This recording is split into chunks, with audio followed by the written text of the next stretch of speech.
Good evening, everybody. My name is Chow Bagel.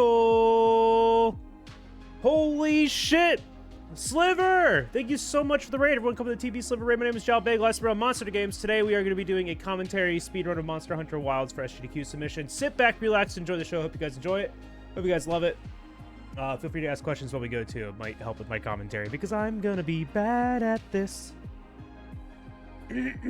Hello. Hi everybody. I hope we're all doing fantastic today. Sliver, thank you so much. I hope you had a fantastic stream today. What were you up to? Also, before we move any further, help. Wait, you can't really see it. Help. Wear sunscreen.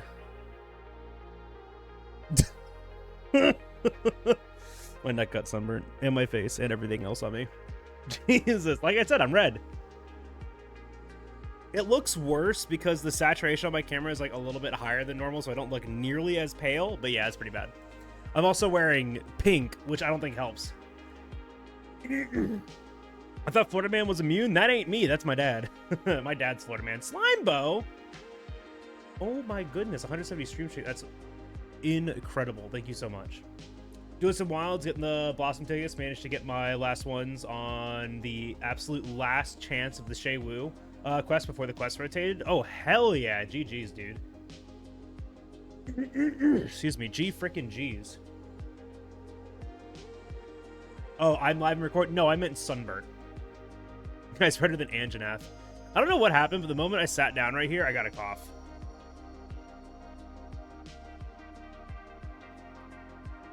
Excuse me.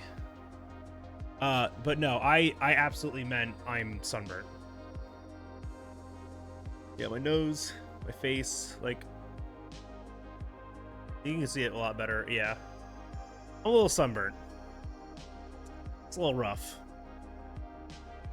I was out in the field literally all day today. I'm exhausted, but we're gonna do our best and send it on a commentary speed run. I did want to talk about, excuse me, some of the like incentives. Like obviously, a bid war for the Hunter and Palico names is always up there, and then pet the Poogie. We have incentive to pet the Poogie that only takes like seconds. And then I was also thinking of adding save Rove. do we save Rove, or do we leave him hanging? Yeah, don't need the recording light. Yeah, I would glow. Yo, raising save Rove. Will it be a bid war? It would be a bid war to either save Rove or leave him to Narcilla. Granted, he always gets pulled down, but you know, we could save him, which is like less. I don't know. That doesn't feel like nearly as impactful. Like maybe I won't do that one. If I had more weapons too prepared, I would do like a weapon bid war, but ain't nowhere near that. I'm also uncertain about what I'm going to talk about for the majority of the speedrun. We'll do our best. We will absolutely do our best with that. Yeah, because I don't know. I think this one's gonna have like, more like downtime breaks. But like less one single downtime. You know? Like a bunch of like small downtimes throughout. The day people figure out how to randomize WASD, the day it's all over. I mean, that'd be pretty cool. I'm sure someone's working on it. I'm sure someone will work on it. Oh my god, you can see like from my hand to my face the change in color. My neck hurts and my face. Guys, new merch, Tantrum. You can get not this shirt, not this hoodie, and not this hat from that merch store. You can get other things.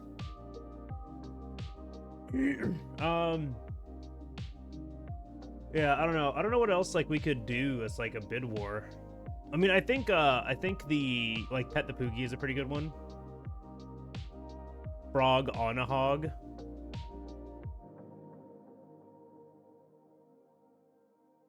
But other than that, like we'd have like the bid war for the name, the bid war for the names, and then hog and a frog, hog on a frog, frog on a hog. Nailed it. Looks like someone needs an ice cold Madrinas. I have one. Yo, Viri, time for sub 220. Not today. We're gonna focus on commentary. Yo, Skink, how are you? Frog and a pog and a hog. Frog, hog, frog on hog. For GDQ, yeah. I would pay so much money to see Utuna in the dunes. Oh yeah, man. I wonder if they could even do that. Interesting. They might be like even more region locked than they were in the previous games. Let's just barbecue the hog and have some bacon. What? Loud incorrect buzzer. Even better, ice pack. Probably is a pretty good one. Kind of changed the whole environment. I mean, like the I don't think the like mechanically, like functionally, the way the game's coded, the monsters are not changing the environment, right? But lore-wise, yeah. Though I don't know. I wonder if they could do it. I wonder if they could randomize the monsters in the game so that they would like appear in other regions. Be interesting. I do not know. Oh my gosh, why is it like the moment that I sit down, I have like a tickle in my throat? Maybe next game?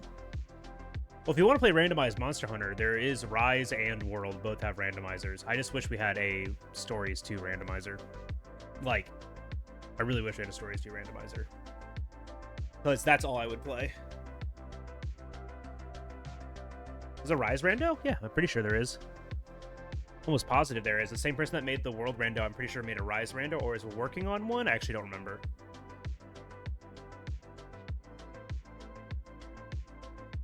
I actually do not remember. If you've never seen Stories 2 gameplay, well, there's a speedrun on my YouTube that you should go and watch.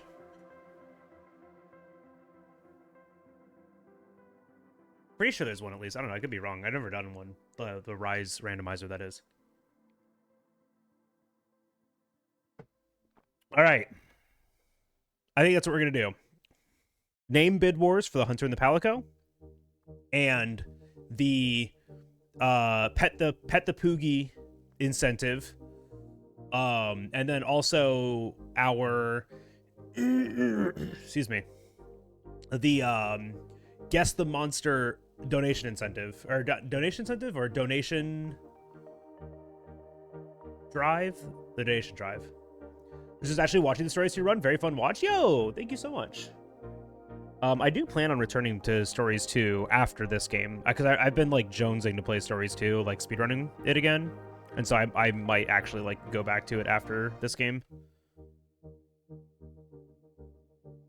I accidentally hit the like back button on my keyboard and it replayed the song at like the perfect beat to like sound seamless. That's pretty funny. We call that a remix. Yeah, I think that'll be good for an incredibly under-prepped game. Stories 2 is my first ever MH game before I started the series proper. Ooh. Well, Stories 2 is one of my favorite video games ever made. Stories 1 is too. Stories just in general is like a fantastic game. Monster Hunter Pokemon, it's like turn-based Monster Hunter. It's like Monster Hunter Digimon.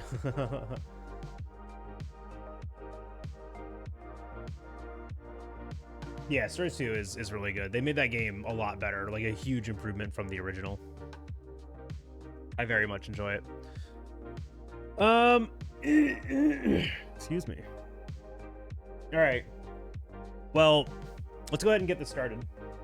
I also forgot to say this. Hey, Green, congrats on being first and second. Once again, some big bottom energy right there, but you know what you are. The Stories 1, the Stories 1 port is pretty good, yeah. I haven't finished it because I've played that game before, but it was very good what I did play of it. Highly recommend.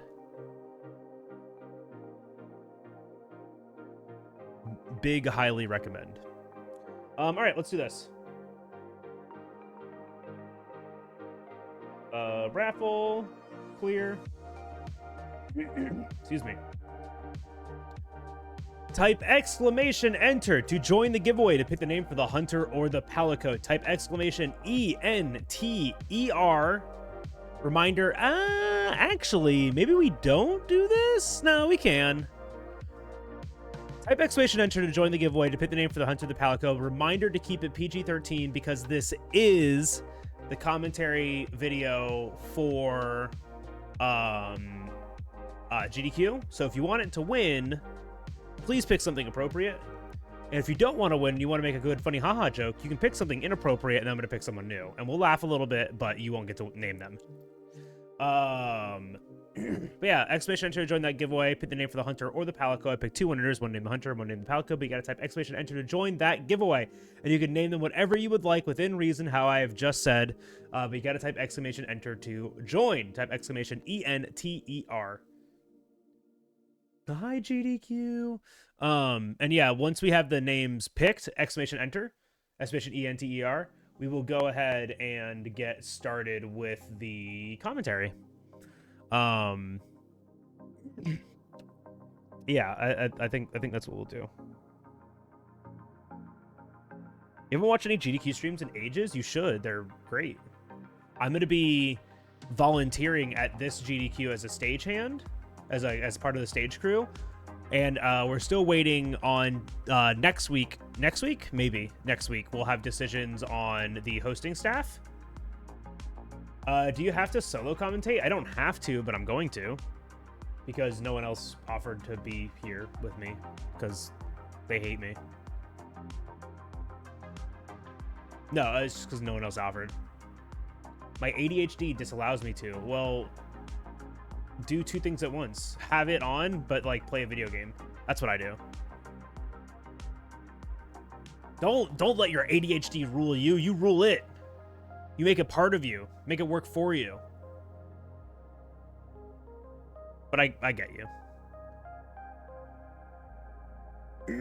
Exclamation enter to join the giveaway. Pick the name for the Hunter the Palico. Type exclamation enter to join. Exclamation ENTER. You guys don't have much time. We're gonna pick winners soon. Exclamation enter. Why does my nose look weird?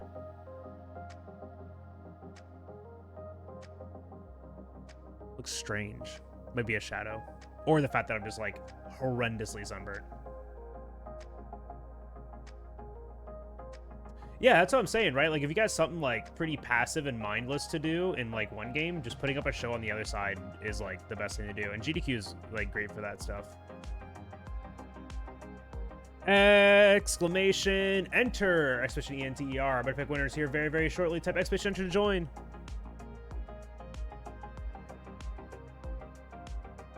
Doot, doot, doot, doot, doot, doot.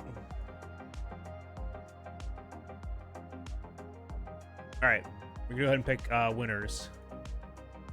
So a reminder to keep it PG-13 if you want it to win. If you don't want it to win, like, type whatever you want. I don't care. But if you would like to pick a name, make sure if you win, pick something PG-13 for our commentary run. First winner is Slimebo, and second winner is Slimebo, and third winner is 3. That's apt. That's pretty funny. All right, Slimebo 3. I need some names for the Hunter and the Palico. For the Hunter, Jowl Donut. Jowl Donut's good. Jowl Donut's pretty good. Grove's Hero. Okay.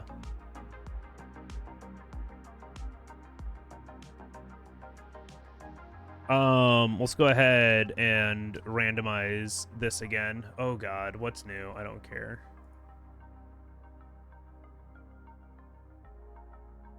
All right, I'm gonna click this 3 times. 1, 2, 3. 11. Ooh, that's a good cat. All right. Oh, I have to change my starting armor. Actually, I'm gonna keep that part in. We have our names, Jowl Donut and Rove's Hero. So we'll start with those. I think that'll be good. Let me just double check. I turned this on. I did. And let's go ahead and connect to this. I don't think I did that part yet. I didn't. All right, there we go. Whoa.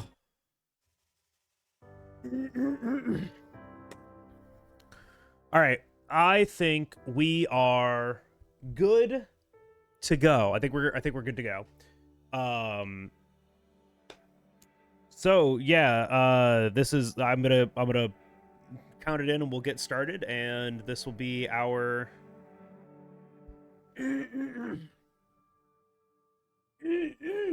excuse me. This will be our commentary for the GDQ New Games window. All right, cool. Well, 3, 2, 1. Hello, my name is Jowl Bagel, and this is Monster Hunter Wilds Any%. If you guys don't know what this game is, this is the newest installment to Capcom's Monster Hunter series, Monster Hunter Wilds, released on PlayStations, Xboxes, and PC. We'll be playing on PC today. This is the Any% category, a brand new file to the first set of credits after the low rank experience of the game. So we get to play through all of low rank of the game. Oh, you know what's a great question? I don't know what my estimate is because I am bad at remembering these things. If I remember correctly, it was 3 hours. Yes, my estimate is 3 hours. And it's for a couple of different reasons. The likelihood is we're going to finish about 2 hours and 50 minutes, but the estimate is 3 hours for a couple of reasons. One, this is a brand new game. This game came out in the end of February, practically March 2025. So the game's only been out for about 2 months as of recording. Two, we're learning a ton about this game every single day, and the point of the game that we're at in learning it, there's a lot of inconsistencies and some luck and RNG required to go a lot faster. But the 3 hour estimate kind of takes into consideration that. So yeah, that's what we're looking at. 3 hours real time. My timer is going to be in game time, but we'll check out real time after the run. First things first, I wanted to talk about the incentives that I was going to submit for this run. Right off the bat, we have the Hunter and Palico names bid war. I usually run those as two separate bid wars for Monster Hunter games. So there's one bid war to name the Hunter and one bid war to name the Palico. Those are always really popular. I try to raffle off the names at the beginning of every run, which we did today. So we'll show those names here in a second. And then our other incentive is the Pet the Poogie incentive. There is a little pet pig in the Monster Hunter franchise. He was in Monster Hunter World, and he returns in Monster Hunter Wilds, and we get to pet him. We can pet him. We can stop, and we can take a little detour to pet him. And I think it is very important to do that because it's a very cute pet pig. And so we'll show off that a little bit, too, in the run. It takes seconds to actually show off, so it's nothing that adds a ton of time to the runtime of to the estimate. There we go. So yeah, this is Monster Hunter Wilds any percent. So really quick, I'm gonna go ahead and set up our Hunter. Nice little cool thing about this game is that they let us choose our starting armor, and we're actually gonna choose some very specific armor. It's always really cool when speedrun strategies happen before the game even starts, right? So we're gonna go ahead and change our starting armor, and we want to change to leather. And we can change specifically each part. We're going to change our arms off of the leather to chainmail. What this is going to do for us is going to give us levels of botanist, which give us more materials when we gather plant, like gatherables, and one level of mining geologist, which is going to allow us to gather more bone and mineral materials when we're out exploring the world. And this actually is really, really important to the routing of the run because it means we can gather a lot of the materials really early on so we can ignore them kind of later, and even later they're not as prevalent. So it actually is a really cool optimization. The trade away is that this armor has no defense and no offensive skills. So we are really much leaning into us playing the game really, really well, especially because our first armor equipment upgrade won't come until about an hour and a half into the speed run, if I remember correctly. About almost 2 hours into the speed run, we won't upgrade our armor, and it's only a 3 hour speed run. So for the majority of it, we're going to be playing with the base, very low defense armor. But the cool thing is that we change our weapon quite frequently, and we'll talk a little bit more about that when we jump into the run. I'm just going to go ahead and name our Hunter and Palico pair here. So if I remember correctly, chat, correct me if I'm wrong, our Hunter's name was Jal Donut. It's a great name. And our Palico's name is Rove's Hero. If you guys don't know who Rove is yet, you will meet him, and we'll talk about why we get to meet him. Some things the game lets us do is turn off some of the tutorials. I wish they let us turn off all of them, but alas. Wait, did I make it Jal Don't? Do I need to fix that? Why is my controller not connecting? Hello? There we go. Did I make it Jal Don't? Oh, but I almost did. Okay. I just want to make sure. We gotta get it right. So we're going to make sure that we see as little tutorials as possible because it's an extra input and it stops us from playing the game. We also can choose to turn off some tutorials. We've played this game before, so we don't want that. When we hit yes right here, time will start. The timer doesn't actually start until first from the second we gain control of the character, but it's kind of hard to tell. So this is where we time real time starting at. So at a couple of seconds onto this. It doesn't take long for the game to launch. So yeah, without further ado, this is Monster Hunter Wilds 90% in 3, 2, 1, go. So right out the gate, they did a absolutely incredible, amazing thing for the quality of life of this game in allowing us to skip cutscenes. When the game finally loads here, I'll get to skip this cutscene. Nice, and we're going to skip another one. There is a ton of story to this game, and I'll try to paraphrase a little bit what's going on, but to make a long story short, for the very beginning of the game, we are a part of a hunting expedition, a part of the commission, where we are searching into the, I believe it's the eastern region of the continent, to an area called the Forbidden Lands. We had never been over here before. The commission hasn't ventured over here before, so it's all unknown territory. And we thought it was entirely uninhabited until the first time a couple years ago we came here and we found a young boy named Nata who got separated from his village. We've just found him wandering around in this desert. So a couple years later, we are actually returning to this area to investigate Nata's home. We want to help him get back to where he belongs, and that is our job as the hunter of this in this commission.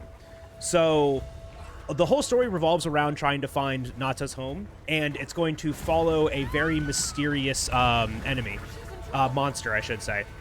Right off the get-go, though, you'll notice that we're riding a very funky-looking dog. This is called a Sacred, and they're birds. If you ever played Monster Hunter Rise, it'll be a little reminiscent of the Palamute, right? Palamute controls a lot better than these things do. We just kind of gotta deal with them. But really quick, we found a girl who was riding these Sacred, and we're trying to help her escape these Leviathan monsters called Valahara. A lot's happening right now. The fun thing to know about this section is there are three required inputs this entire time. Grab the Screamer Pod, shoot the Screamer Pod, and then drop a rock here in a second. So it's actually really funny. There's not much that we actually have to do here. So instead, I'm going to talk about the other things about this category.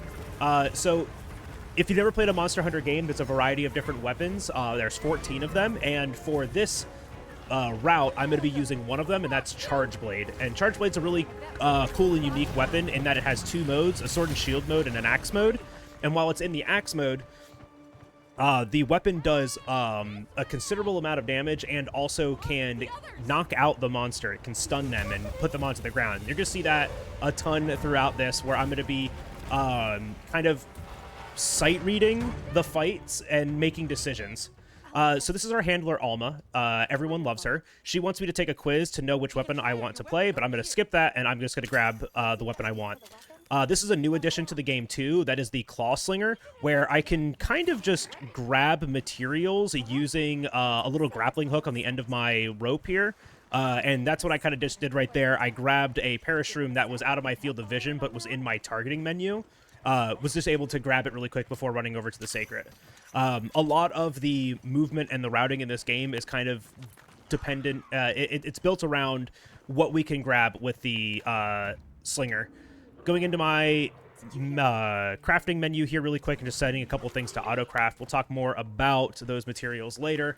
Just for now, know that I was able to do that really quick while we're waiting for a little cutscene to play out. So we're trying to save the little girl's brother, and to do that, we have to fight this monster, Chotacabra. He's a big frog, and this is the game's actual legitimate real tutorial. This is the game teaching us how to play the game, and it takes it's funnily enough one of the longer hunts of the game, but there's just, like, please hit me. Thank you. It's one of the quests that kind of takes the longest just because it's all scripted out based on the amount of damage that we've dealt and what else the monster is doing. So this is the bread and butter of Charge Blade right here, is this spinning axe. We call it Pizza Cutter. It's really called Savage Axe. And that right there is a KO. You're going to see me do this a bunch to the monsters, but anytime I swing with the axe mode, as long as I have a file, which you can see in the top left corner of the screen, I'm going to do a little bit of KO damage too, and I can use that to kind of control these fights a little bit. Getting a little off cadence. You saw right there that a tutorial popped up. That's actually going to happen a couple of times during this because the game wants me to learn new mechanics about the game, like this that I'm using right now, which is focus mode. By holding down L2, I can aim the camera and the weapon where I want it to strike. You can't really aim the weapon at all without holding this, but while I'm also holding focus mode, I will generate these little red spots on the monsters called wounds. I broke one really fast right there, and again right there. But wounds are great. They give us special interactions with the monster, additional ways to use our weapons, and if we attack them and break them, it does more damage to the monster. So this is our focus strike tutorial. It's actually really good. I just want to make sure that we don't break this wound until I can do that focus strike. This is a special animation where I get to attack the monster in a very specific way. I just want to make sure I can get my charge back right here. All right, that's good enough. So we have now pretty much finished the tutorial. There's only one more thing that we have to do, and it's... there we go. Guard point this monster. And this is another mechanic introduced in this game, which is perfect guarding, which I already did. But perfect guarding with Charge Blade allows us to enter that Savage Axe mode. And like I said earlier, that's our bread and butter. We want to be using this attack as much as possible.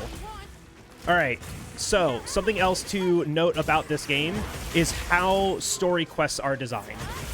Story quests are very unique in that monsters are scripted to leave areas based on specific HP thresholds.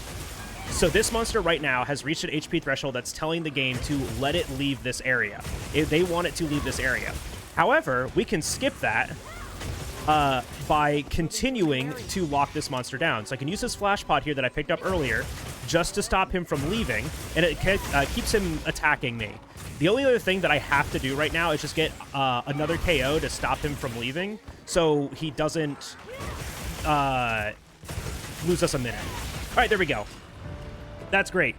So the quest can end here, but it can't end in the other area. So if Chotacabra was able to leave this area, we call that a transition, an area transition, he becomes HP locked, and then we can't finish the quest until he comes back here. It's a very large time loss. It loses about a minute, and so being able to stop the monster in its tracks and finish him off in this area is very, very important. So hey, we found the little girl's big brother. His name is Ebron, and he's going to be helping us out a ton. Or, excuse me, Isai, not Ebron. There's a lot of people in this game. There's a lot of names. It's like the very first Monster Hunter where they gave everyone a name. Actually, I guess they did that in Rise, but there's a lot of names in this game too. So now that we've met Isai, we've brought him back to our interim camp in the Windswept Plains. And this camp is just kind of where the Commission has set up a base of operations to support the hunter.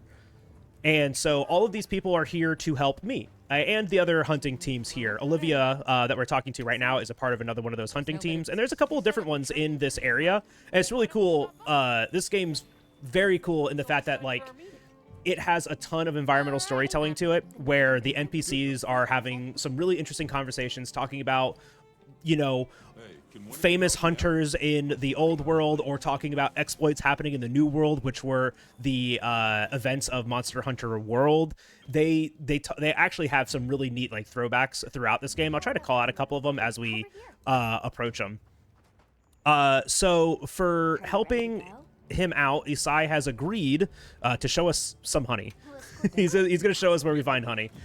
So this is one of the, unfortunately, many auto walk sequences throughout the game, but we can take advantage of the auto walk sequences and do things during them to kind of help set ourselves up for success in the future. One of the first things that I did there, and I will have it finished by the end of this segment, is setting up my radial menu. So the radial menu is this quick access menu that I can access items, craft items, access specific menus. You can use it for a lot of different things. I'll be using it mainly for crafting items, and everything that I'm picking up right now is going to be an item that I use in crafting in some way, shape, or form throughout the run. But mainly the items that you do need to know about are trapping materials, which are pitfall traps and shock traps, and then tranquilizers. Those are going to help us end quests a lot faster than by normal means. So give me 1 second. I'm going to set this up. We want to have crafting for some potions because, you know, we're going to get hit.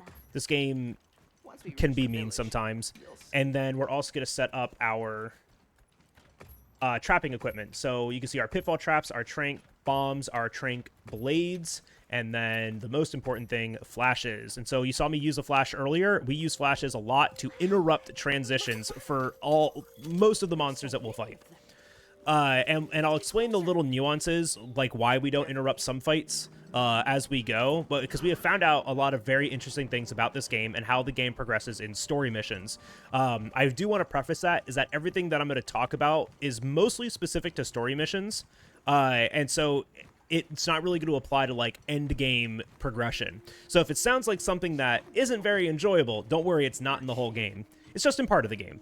But I will say this, as someone who played this, like, very slowly, very casually for their first time, it was a lot of fun to just take my time and take it all in. They did an incredible job. Capcom did an incredible job building a living environment to this game. We'll talk a little bit more about that later. You might be looking at the game, though, and going like, man, it's really, like, dark and gray and drab. The maps go through various weather cycles. There's 3 different weather cycles that the map can move through, and the one that we are currently in here in the plains is the fallow. It's not going to be really relevant because the weather changes are scripted during the low rank story. Ooh, look, it's a special. I can't remember his name. It's like a Dark Strider or something like that. Endemic life in this game too is really cool. You could spend hours just exploring and finding different things to look at, and I absolutely love that about this game. We can turn that off too. So did I? Yeah, I set that up, right? Yeah, I set that up. All right, cool. Just making sure I'm doing my things while I'm talking. Hey, this is my first time ever doing commentary for this run, so I hope you guys enjoy it. So these auto walking segments do give us some breather between fights and allow us to make sure that we have our equipment set up and our items set up for the next thing that we're going to be doing. It's also really convenient, especially these first couple of auto walking sequences, is there's a lot of the materials that we just need to do the speed run right here, which is fantastic. It's really, really convenient. And it makes routing this game very, very nice. But I mentioned it's only possible because we're using the leather armor and chainmail gloves to have the extra materials gathering. You'll notice that when I'm picking up things, I'm getting 2 or 3 of each of those items, and without this armor, we'd only be getting 1 of each of those items. So, like, for example, here, we're going to grab this parashroom, and that added 3 parashrooms to my inventory. I just realized my camera's blocking that. So you can't really see that effect, but trust me, it added 3 parashrooms to my inventory. So we returned Isai to the village here that's called Kunafa, and we have left the Sacrets behind. So now we're back to our stupid human legs running around this absolutely massive map. Sorry, I'm trying to pay attention here because we have to slay 7 of these Balakchi. All right, there we go. And that can be a little hard with Charge Blade sometimes. But now, when we finish doing that, a fanged beast called the Deshagama appears and is like, hey, we're scary. And we're like, yeah, you kind of are. We're running away.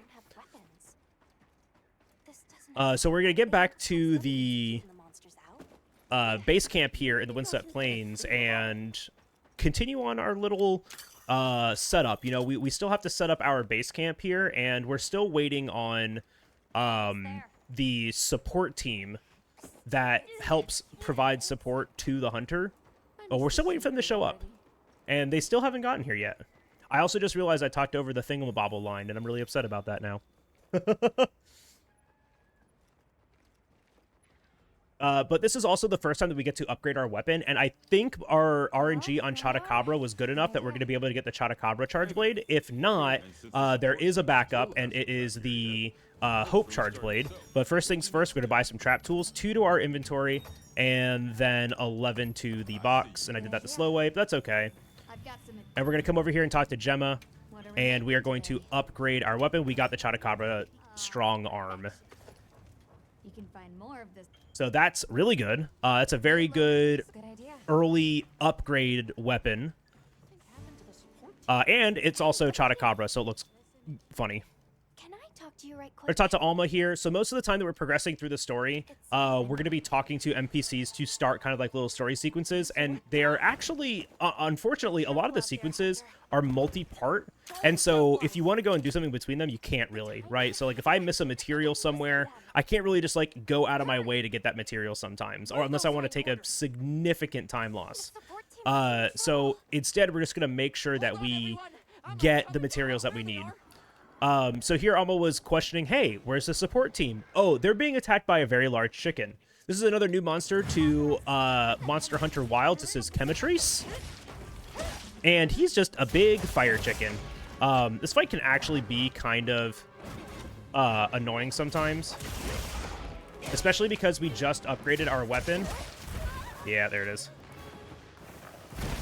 We don't have... Oh, no. We don't have any of our files, and those do carry over from quest to quest. So a lot of the openers are going to be making sure that we have file energy to start the next quest with. So you might be wondering, like, hey, Zhao, your health is really low. Like, why aren't you doing anything about that? And that's because what you saw right there, the cat just healed me. Unfortunately, there's no way to control that happening, and it will just happen randomly, and I'm absolutely getting trolled right now. I just need him to turn his head around, and he just does not want to do that. Because I'm trying to get a KO here. There it is. And now we can really show off why Charge Blade is really good. So we're going to lock this monster here for a little while. We can usually get a second KO off of the first one. Make sure we land this back into the head. Positioning our attacks are very important. We want to make sure that... Can you stop chip damaging me? Thank you. That was a good wound break on the leg to cause a trip. I'm going to make sure that my file hits are going to go into the back of him. But then this AED is going to go into the head to give myself another KO. Just to make sure that the monster can't move. I'm going to attack the tail for some extra damage. Now, the Palico called it out. The monster is capturable now. Oh, well, he didn't... I want to make sure that he doesn't leave here. And third one's the charm. All right, we did it. So you can tell when a monster's about to leave from the mini-map. The map was turned white, and also the Palico called it out. Please don't hit me. Ow. Make sure I don't get hit here. All right, there we go. A little slow, a little scuffed. I got a little bullied there, and wasted 3 flashes. But that's okay. The great thing is that there's an abundance of flashes throughout this game, and so we want to make sure that we replenish those, but it's not too terrible using up all of them. So like I mentioned earlier, we can carry files over between quests, so I just want to make sure that I have full files charged and then a red charge on my blade. Some of the esoterics of Charge Blade is that if you have a red charge, your blade starts to bounce off of things, but not your axe mode. So we will have to balance this mechanic between the two, but you charge the blade up by attacking with it, and then you put that charge into the shield in the form of files, and then you spend the files in a variety of different ways. For the most part, we're just going to be using it to charge up the shield, so we have more damage and our like stun damage. We call them file procs on every single one of our axe attacks. Okay then, here we go. Just doing some inventory management now. This is going to clean up some items on my item bar. And I'm also going to craft some items. So I am out of flash bugs. But that's okay, because we will get some more soon. So I talked about trapping. Unfortunately, we haven't run across sleep herbs yet. But what you saw me do there was called a slay, where we hunt the monster from 100% health all the way down to 0. Excuse me. When we do that, the quest will end with a 60-second end quest timer, giving us a chance to carve the monster and collect any other materials around. But the great quality of life thing in this game is that we can skip that. So if you're familiar with other Monster Hunter speedruns, the game is usually played around the fact that we're going to capture as many monsters as possible to eliminate that 60-second end quest timer, because when you capture a monster, not only do you end the quest when the monster's at 30% health instead, but you also get a 20-second end quest timer. In Wilds, that's a lot less relevant because we can end the end quest timer instantly. So we don't have to wait that 60 seconds, literally a minute. We just proceed on with our life. Hey, So for hunting the Cumatrice and also for helping out earlier, Isai brought us a Sacred, and now he wants us to meet some people in the village, including the village elder, who were asking about, hey, do you know about Nata's village? Turns out she doesn't know anything. So after that lead was fruitless, Isai invites us over for dinner.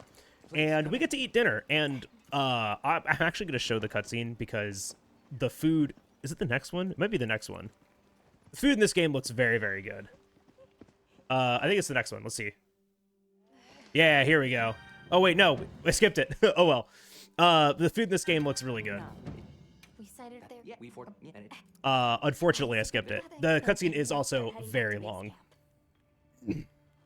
But the NPCs give us a meal here, and this is... the NPC meals are actually kind of important to the game because they give... extra benefits while you're out in a quest. It increases your base health, it increases your base stamina, and it also gives you a couple of additional skills that you get access to while you're out in the field. And I believe this meal set gives an attack boost called Caprice, which is a random attack boost that we get occasionally while we're hunting.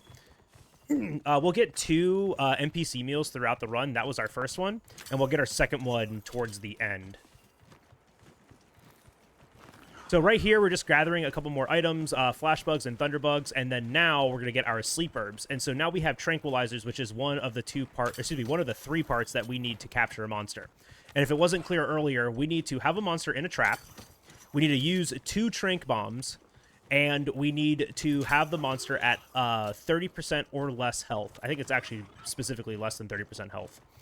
But as once those all 3 conditions are met, the quest can end instantly. Something to note about the items, though, the trank bombs and the traps, is that they have a limited duration. So you can't just kind of use them and then keep hitting the monster. There's a duration on them. You have to use them at the right time. Excuse me. I literally sat down for stream and was like, hey, look, a cough. So, to talk a little bit more, this quest is actually one that's really obvious on, and we're going to do our best to stop it from happening. But I was mentioning earlier on Chotacabra that a lot of these story missions have what we call scripted area transitions. So, what that means is that when the monster hits a specific HP threshold, it's going to try to leave that area and go to a different area. We call that, when a monster leaves from one area to another, a transition. It's transitioning from one area to another. Honestly, go you, monster. As much as we love that for them, we do want to stop it because it is slow. And we don't want to waste that time. It is a speedrun. And so we got to make sure that they don't leave the area. Some monsters need to leave the area because they'll HP lock, but most of them don't HP lock. So, as long as we stop them from leaving the area, we can continue to hunt them, and then eventually they'll just try to stop leaving entirely. Well, MADRINAS is a great example of this. She tries to leave, but then she would want to come back later at a different HP threshold, and because of that, we are able to hunt her beyond that threshold, and then she just stays in that area. So, like, threshold 1, I believe, is like 80% health. When she's at 80% of her 80% health remaining, she wants to leave the area. But then when she drops under, I believe it's like 50, she wants to come back. So as long as we can hunt her under 50, she won't leave. So this is the Scarlet Forest. This is our next locale that we have unlocked, and it's honestly one of my favorite locales. It is absolutely beautiful. Reminder, I played this game on PC. And I am playing this game on the highest graphics settings I possibly can with the asterisk. I am playing 60 FPS locked. Not to toot my own horn, but I built this computer to play this game both fast and pretty. So if this game does get into SGDQ, I would love to bring my own computer so we can play it like this. If that is an option, I would love to be able to do that. Because, you know, I also know how the game runs here. Some computers have a really hard time with it for some reason. We don't know why. I know the game runs consistently here, too. There's a couple other reasons as well. This is the Scarlet Forest. Why is the water red? Who knows? But this is a really cool callback where Eric talks about, like, moments where the water was red in other places. Which might be a little nod to Dire Morales from Monster Hunter 3 Ultimate. But this is another forced walking segment. We have to... Oh, why did my OBS do that? We have to stay with the NPCs here so they keep moving forward. We can get away from them and they stop moving, but we want to stay near them so they keep moving. Because if we get too far from them, it also forces us to walk back to them, which is kind of annoying.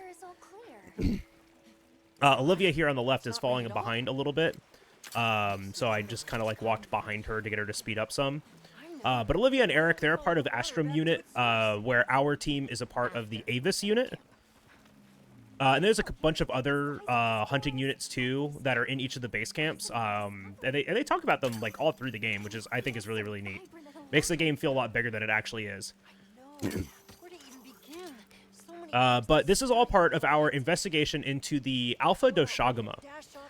So we believe that there is a monster out there called the Doshagama that's bigger and badder and meaner than all of the other ones, and it's threatening. We think it's going to threaten Kunafa Village.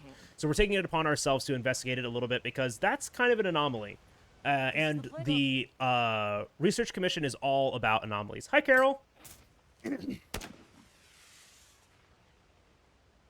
Unfortunately, not every cutscene is skippable. This one is not.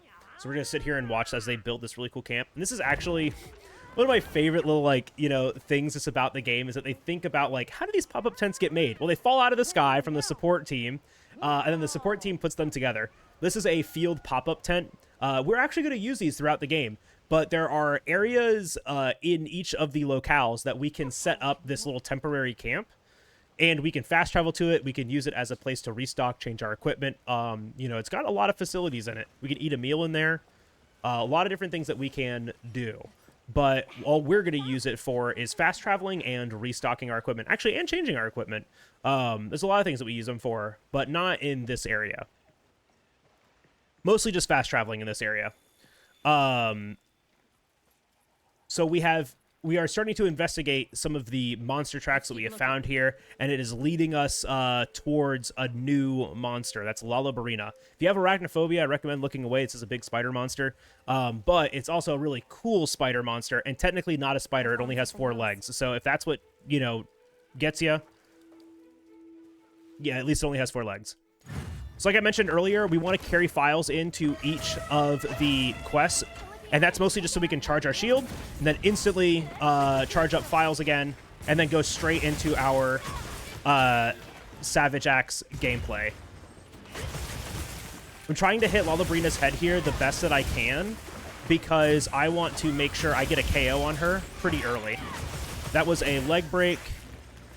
We have a lot of wounds on the head. There we go. Nice KO. So I'm going to be attacking the tail now. The back of it. Making sure the AED goes into the head. This does the most amount of KO damage. And she's going to try to leave. We caught her. All right, cool. So I do need to get a couple more KOs here to make sure she doesn't leave. I do not like this ledge. Unfortunately, we can't chain flashes together. I got to get some other type of control. There we go. I got a knockdown at least before I can flash her again.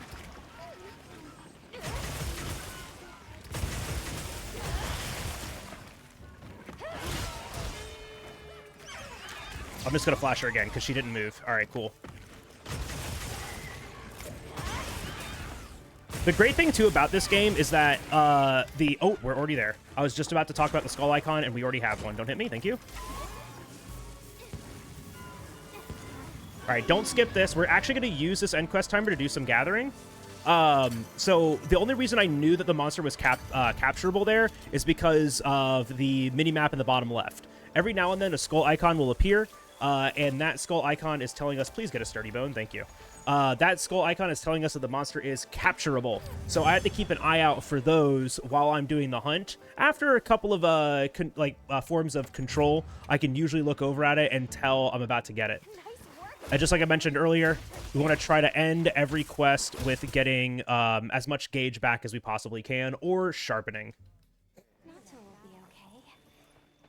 We should head back to our camp in the forest. So we're going to go back to our camp here to explore a little bit more, but before we do that, we are going to talk to Gemma, and we are going to upgrade our weapon again to the Bone Strong Arm 2. This is a significant upgrade for the speed run, and if I miss this, it's unfortunate. It is a time loss consecutively, but it is manageable in the estimate. Something's going on at the So one thing I do have to remember to do here, and I usually always forget, is switching my weapon. This game introduced a unique mechanic where you can carry with you 2 weapons at a time, Let's follow. which is very cool. Sure, they're harmless. But now we are in another auto-walking segment, so I have some time to do some item management. I've gathered materials to create max potions, which will heal me from nothing to something instantly. So definitely a good item to have. I'm also going to add crafting more of those, if I can press the right buttons, there we go, to the radial menu. And also add using those to my radial menu. And then here, I like to take the time just to craft a couple more materials. We're going to make the trank blades for the first time. And trank blades are important because they... Oh, I did not want that blue mushroom. Luckily, we can get rid of that here in a second. But the trank blades are nice because it allows us to use the effect of a trank bomb, but at range, right? And that's a really nice thing, especially when we're waiting for a monster to get closer to us, or if we're moving and transitioning with a monster, we can actually get the effects of a trank knife on them before they get to the next area, which is nice. You know, it's a nice little addition. So while we're walking through here, there's gonna be a couple more items to gather. One of the biggest ones is a nitro shroom. This is actually a really cool optimization. The next hunt that we're going on is a returning monster named Congalala. Congalala is a very unique monster in that it will rummage around the forest and look for mushrooms, and it will eat those mushrooms and then gain attacks based on the mushrooms that it ate. So it can eat a paramushroom and gain the ability to breathe a paralysis-like breath. It can eat a nitro shroom, and its breath will now explode, like blast damage. So because of that, its armor set has a really unique skill on it called Mushroom-mancer. And Mushroom-mancer allows us to now use mushrooms. So it gives mushrooms properties of other items. And so we're going to use this to kind of scum early attack boosting items. It's an attack boosting item called a demon drug. And the demon drug will raise our attack and defense, our attack for 30 minutes.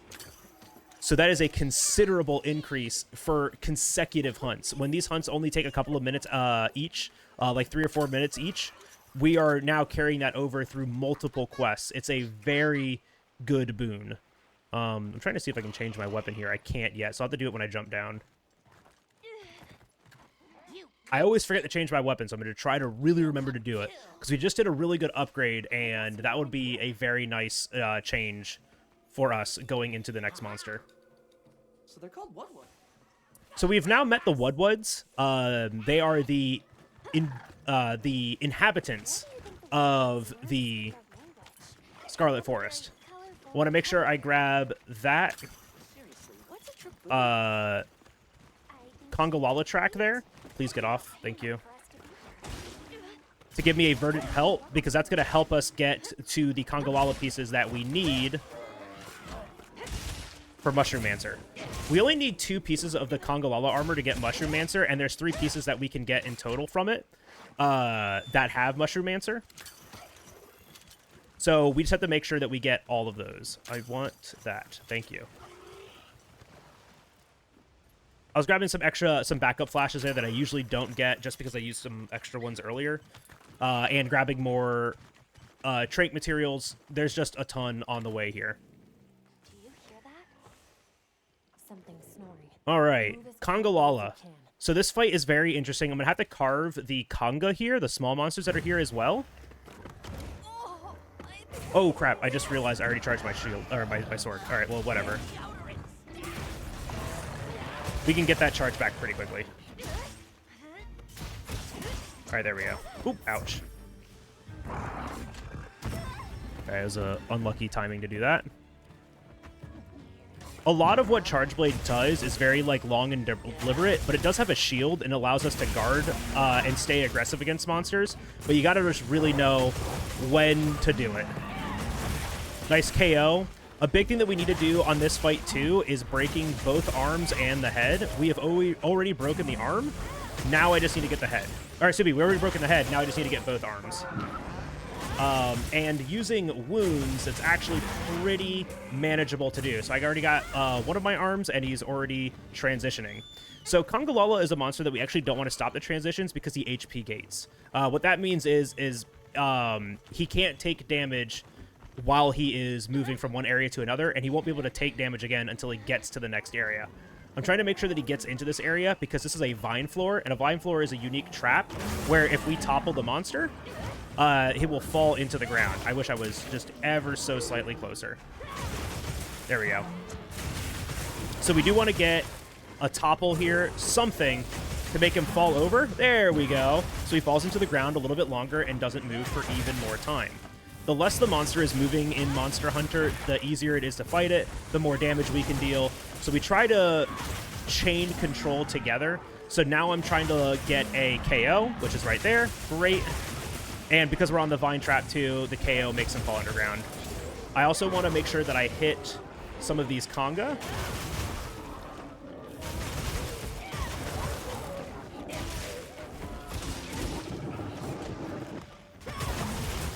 Back into the ground.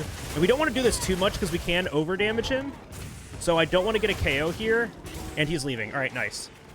Can we get lucky? We just need one conga pelt. One conga pelt, please. Nice, we got it. So we just need one conga pelt. Ideally, there's conga in the first area that we can hit to do that, but they just didn't walk over. There's 2 in this first area, but there's a ton in the second.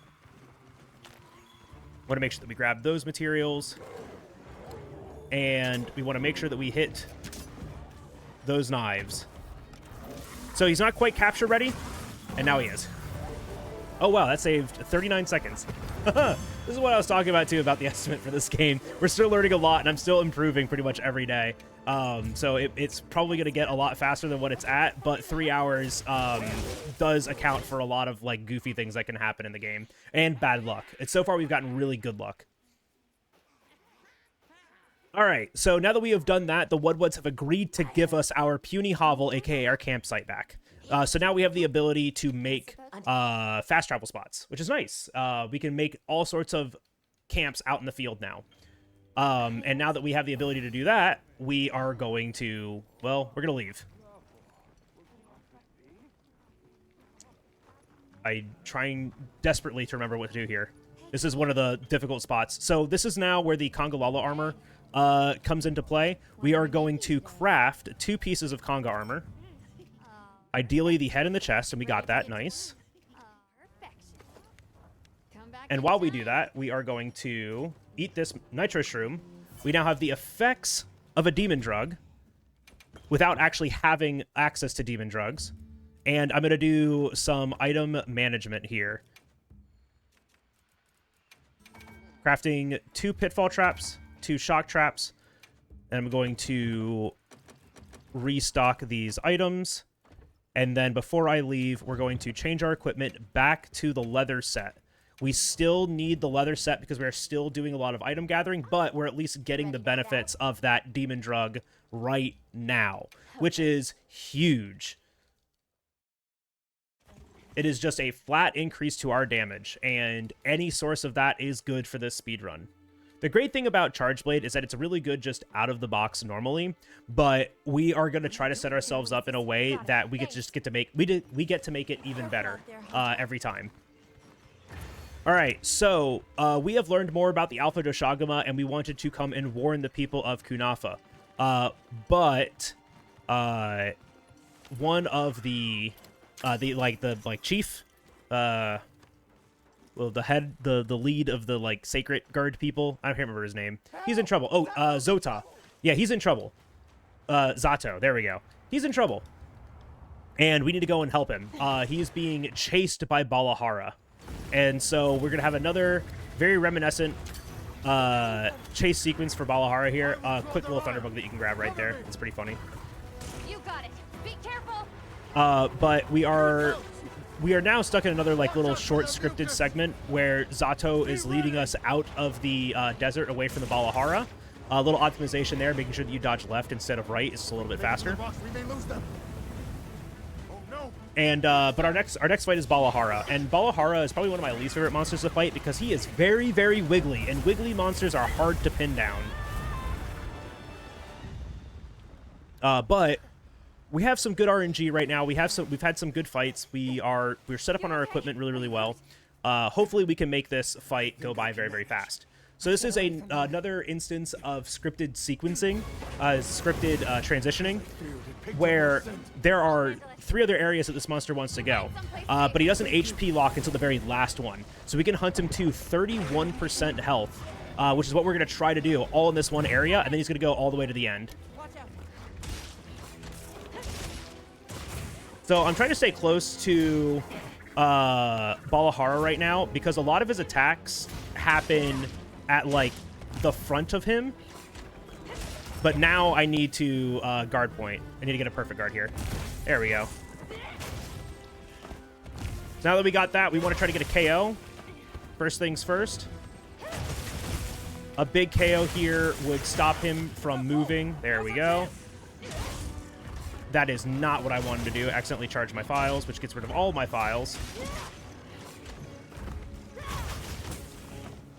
He is most likely going to roar here. Yep. And he's probably going to try to transition, so I'm going to flash him. I missed. That's okay, though, because he's going to come up to this area right here, and he's going to get back out of the ground. We can flash him again, so we get a second shot at this. I don't like doing this right here because this slope is very difficult to deal with, especially when the monster is flashed. Flashed AI is very difficult to deal with. So it's kind of like a last case resort that we do, because like the monster's just kind of attacking wildly. But if we can get a KO here, he just doesn't get to move. That should give me a KO. Nice. And so now we can deal some decent damage. This likely won't be a 1 transition. This will likely be a 2 transition, but that's still fine. That saves about 30 seconds as opposed to the minute that a 1 transition would save.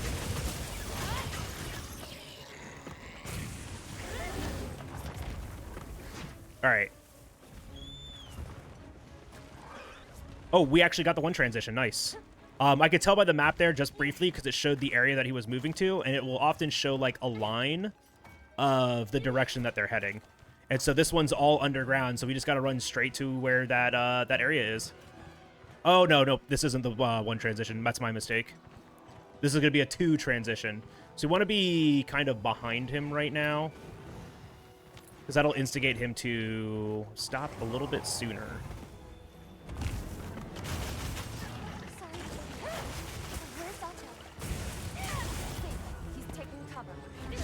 All right, a little unfortunate there that I ran out of my Savage mode when I did, because now I have to get it back. Oh my gosh. All right, well, I got it back. Please move. Okay, well.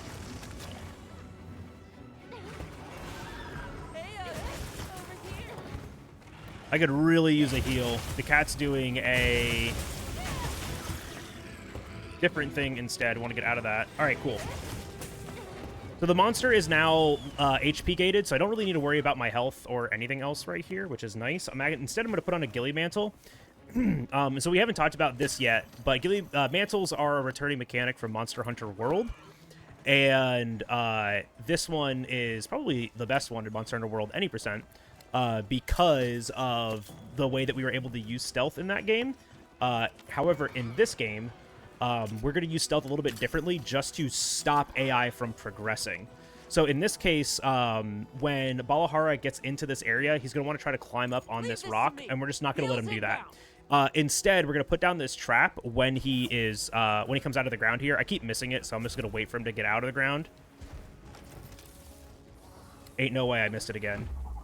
Okay. You know what? It's looking weak. Almost there. That's kind of annoying.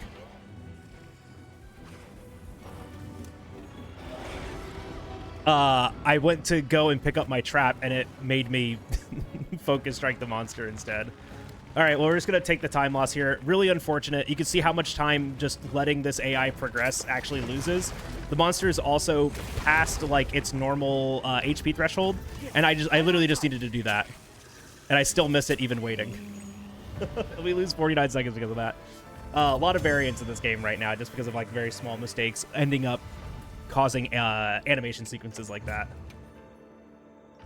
So we're gonna try to sharpen our weapon before this progresses, because we don't get like a rest between now and the next fight. We're just gonna go straight into it after these series of cutscenes. But pretty much, we save Zato, we go back to the village, we convince them, like, hey, there's an Alpha Doshaguma coming, like, you guys need to get prepared. And while we're doing that, an Alpha Doshaguma shows up in the village, and so now we have to save the village from it.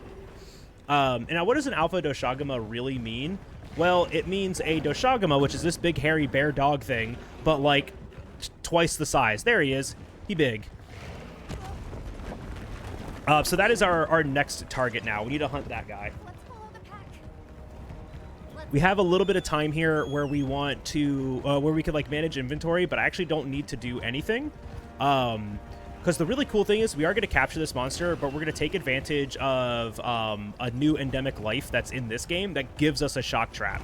It's actually going to cut out an entire visit to the camp later to restock. It just cuts out an entire visit, which is really, really nice. It's also very, very fast. So just like the last quest 2, this is another we can hunt the monster down to 30% HP and stop it from going through all of its area transitions, but this AI is a little bit weird. But we're still going to try to do that, and the game actually gives us some tools built into the script of this quest, but you know, we're gonna try to take advantage of as many tools as possible, which is like our KOing, getting trips off of wound breaks, and then of course a turf war between Doshaguma and Balahara. We're also going to use a flash to interrupt that, but we want to do the flash after we get a KO. So ideally, we're going to get a KO first, and then we flash the monster, because then getting the next KO is going to be a lot easier. The one that's larger than the rest? This sequence is a little weird. We have to get the Doshaguma's attention first, so he stops attacking these little pangolin guys. And it's kind of annoying. Because he just runs away from us like this.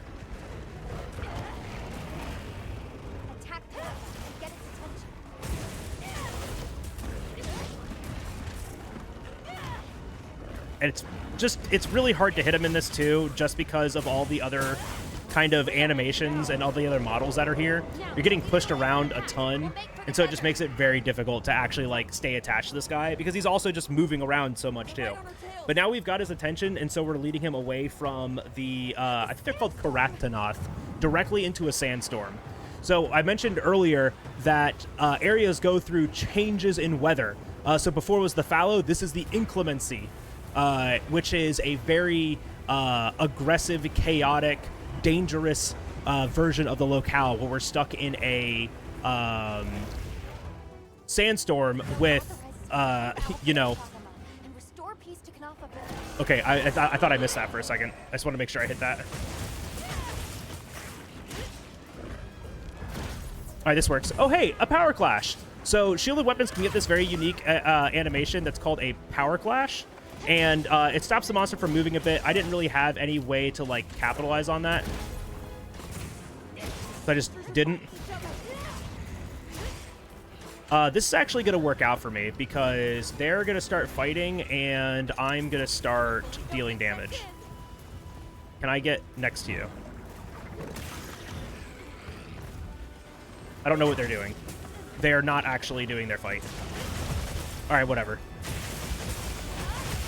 So they didn't actually do a turf war, and now that the Balahara is here, it's eating my files.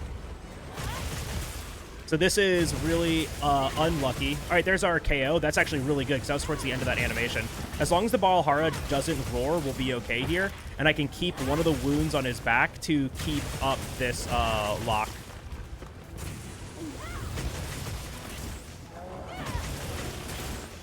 So the white map tells me that he is ready to transition. We just want to get that flash kind of close to his face, because it's very easy to miss flashes in this game for some reason. But now we need some other form of knockdown, and that Enraged Roar is really bad right now. Trying to get a wound somewhere else so I can knock him down. There we go. That's what we needed. So now that flash has ended, so I just need to get a KO here, and we will be really good on damage. So this is a little tight because if we miss this, we lose about a minute, and we got it. All right, so we are good now. This should do a one transition, but it still has a ton of time until he actually gets to the area that he is cap ready in. Looks like it's moving to a new area. All right, we did get it though. So I'm gonna take a little bit of a detour while this monster does whatever he is doing, because he is now HP locked. And I'm going to go and get a really special endemic life. And this is going to give me a brand new trap tool. Oh, wait, I could have grabbed that. I do want that. We are running low on flash bugs, so I've used a bunch of extras. So this is a great thunderbug. Capturing that with the capture net gives us a whole shock trap. It cuts out the need to go back to the camp and get a new shock trap. You could do that here, but it just saves resources doing that. And it doesn't lose any time because we're still waiting for this Dishagama to get to the last area that we want it at. So while he is doing that, we have some time to do a little more gathering here. I'm going to make 2 Trank Blades. I'm going to put on my Ghillie Mantle again so he doesn't see us immediately. And we're going to come this way to get more Sleep Herbs. So we're lacking some Sleep Herbs right now. We can grab that one. And we can grab that one. So you can see the X on the minimap. That is telling me exactly where the monster is going. And I can use that to my advantage here. But now we do just kind of have to wait for him to get closer so we can actually trap him. And it's really unfortunate because it looks like we didn't quite do this optimally. But we did it well enough. So we're just going to wait for him to get a little bit closer. 1, 2, and captured. All right. So now that we captured the Dishagama, the inclemency ends the second we do that. And what's really funny about that is it actually respawns some of the items that we just collected. So we can turn right around here and grab another Sleep Herb. Like I said, we're running a little low on Sleep Herb, and it's really nice just to be able to turn around and grab more of them. I grabbed them, right? Yeah, it just didn't show up. All right, we're good. Oh, my bird is going his own way right now. All right, but we are good now. So we have a little bit of a scripted auto-walking sequence, but I actually use this to set up the last little bit of my menu. And I know I've been talking a ton, and it's mostly just because I'm trying to fill the air. Any of these walking sections is a great time to talk about other things that's going on during the event. And so, you know, all of these moments I can be interrupted during, and we can avoid the word soup entirely. I'm just going to take some time here to manage my inventory and set up my inventory the way that I want it. Which, there we go. You know, is a nice little thing because you don't have to do this at like suboptimal times. You don't have to do this under pressure. You just kind of like do it whenever you want, which is really, really nice. Especially for a Monster Hunter speedrun because it's usually just all gas. And so just having one little spot that we can just kind of set up all of our menus the way that we want is kind of nice. I am going to be putting the camping kit on my radial menu to quickly be able to set up campsites as we progress through the game. There's a couple of campsites that we want to set up. And that'll give us some quick access to do that. I'm going to take a sip of my drink and let you guys enjoy the beauty that is the Wildspire Waste in the Plenty. I'm so glad you're safe. After the inclemency in the area enters what is called the Season of Plenty, and you get this absolutely gorgeous, beautiful, vibrant scenery. And I think this game just looks absolutely stunning. And now you can see, you know, there's a ton of honey, there's a ton of resources everywhere. It really is just a season of there's stuff everywhere to get. Welcome back, friend. The Elder and Zato told us everything.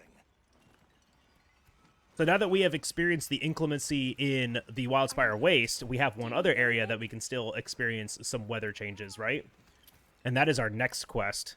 So up next is the Uth-Duna Repel. And Uth-Duna is a monster that I really struggled with for a while. and then somebody told me literally one little trick about them, and now they are hands down like a very easy fight for me. So we're going to fast travel back to the base camp here to start the next sequence, which is the Uthuna Repel.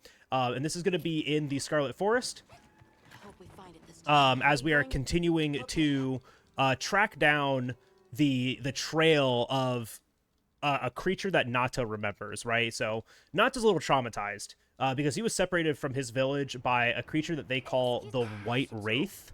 And he remembers parts of it, and we have seen evidence of it, and we kind of know a little bit of the history about it, so we're searching for it, right? And so Astrum unit was told us they were in the Scarlet Forest, and they were on the trail of the White Wraith. So now we're going to go and continue helping look for it, and see if we can't get any more clues onto Nata's origins. So you can see now, the last time that we were in the forest, it was you know, just like Dragging something. foresty. The water was all red. There wasn't a lot of running water. Very, very stagnant, right? People were panicking.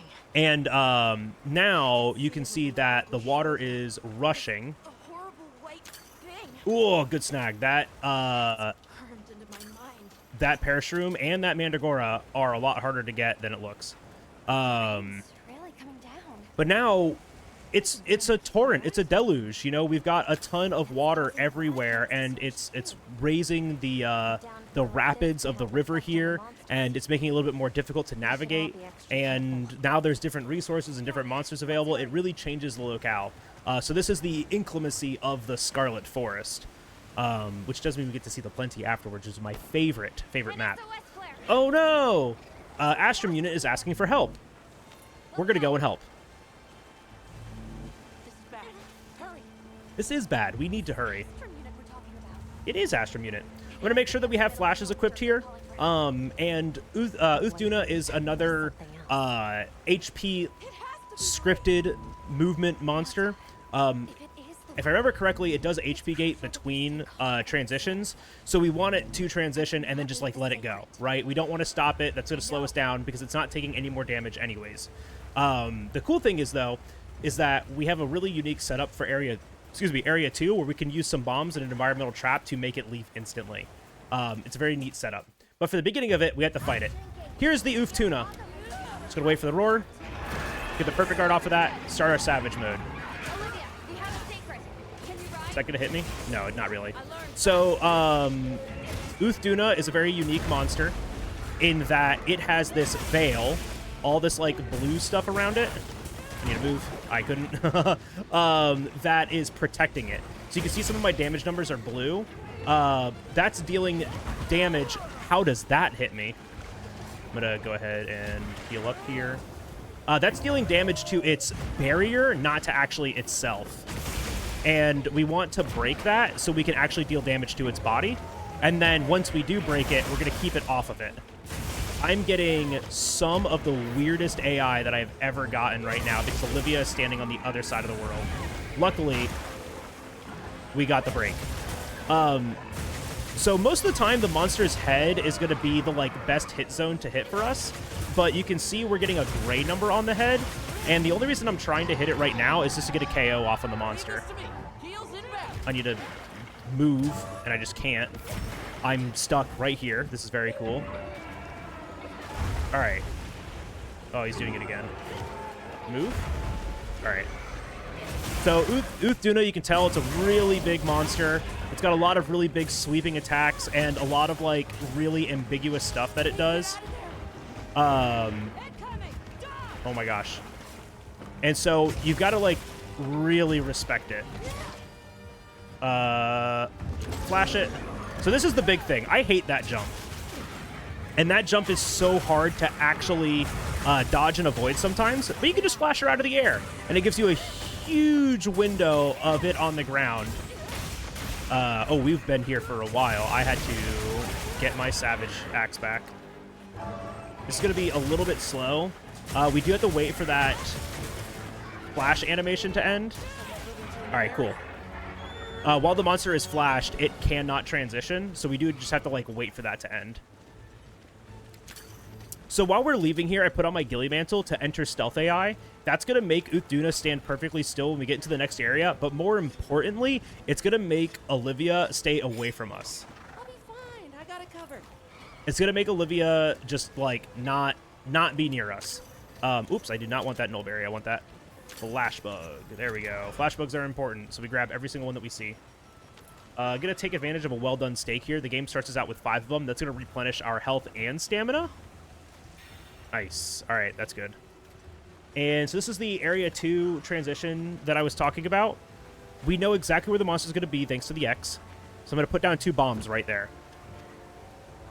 Because bombs deal damage, and damage is good.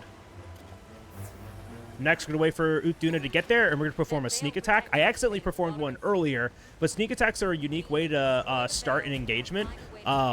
They can do a bunch of different things for a bunch of different weapons. For us, we just want to get the damage off and then pull this barricade down. While we're doing that, we're going to blow up the bombs. Uthduna's going to get swept away, and we can go ahead and deal some damage to her while she's on the ground. So ideally, what's going to happen here is we get her to leave. Nice, before she tries to put her veil back on. Because that means she's going to try to do it in the next area instead, and that makes the transition out of this one as fast as possible. Because we went through that HP threshold for the Area 2 very, very quickly. So there was a reason why this is called the Uthduna Repel. We actually don't slay this monster. We do just kind of repel it, and then something else slays it for us, and we aren't going to see it because it's a cutscene that we skip. But that is the White Wraith, which we will see later. Oh, I just realized.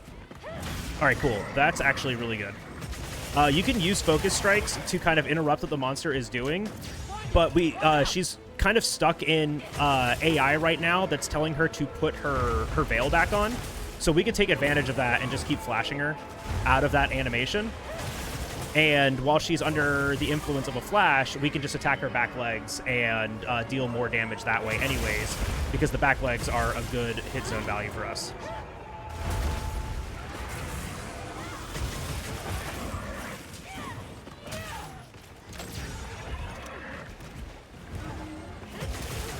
There we go. Nice. All right, not bad. Definitely some places that could be a little bit faster, but not bad at all. So in that cutscene that we just skipped, the Uthduna is attacked by the White Wraith. It has its energy drained, and we learned a little bit about the White Wraith, that it gains its power from absorbing the energy of others. So this is a really great spot for speedrunning this game, right? The thing that I've always liked about Monster Hunter games, especially the more modern Monster Hunter games, that they have built-in breaks to them. And this is a built-in break. Not only do we get to look at one of the prettiest areas in the entire game, but we also get to sit back a little bit and listen to the NPCs just being silly and funny. Obviously, we do not need to do that during an actual marathon. I think it's just funny to listen to them because some of the prompts here are actually goofy. Where we as the hunter just decide to try to eat everything, and they have to tell us like, no, don't eat that. Like you should not be eating that.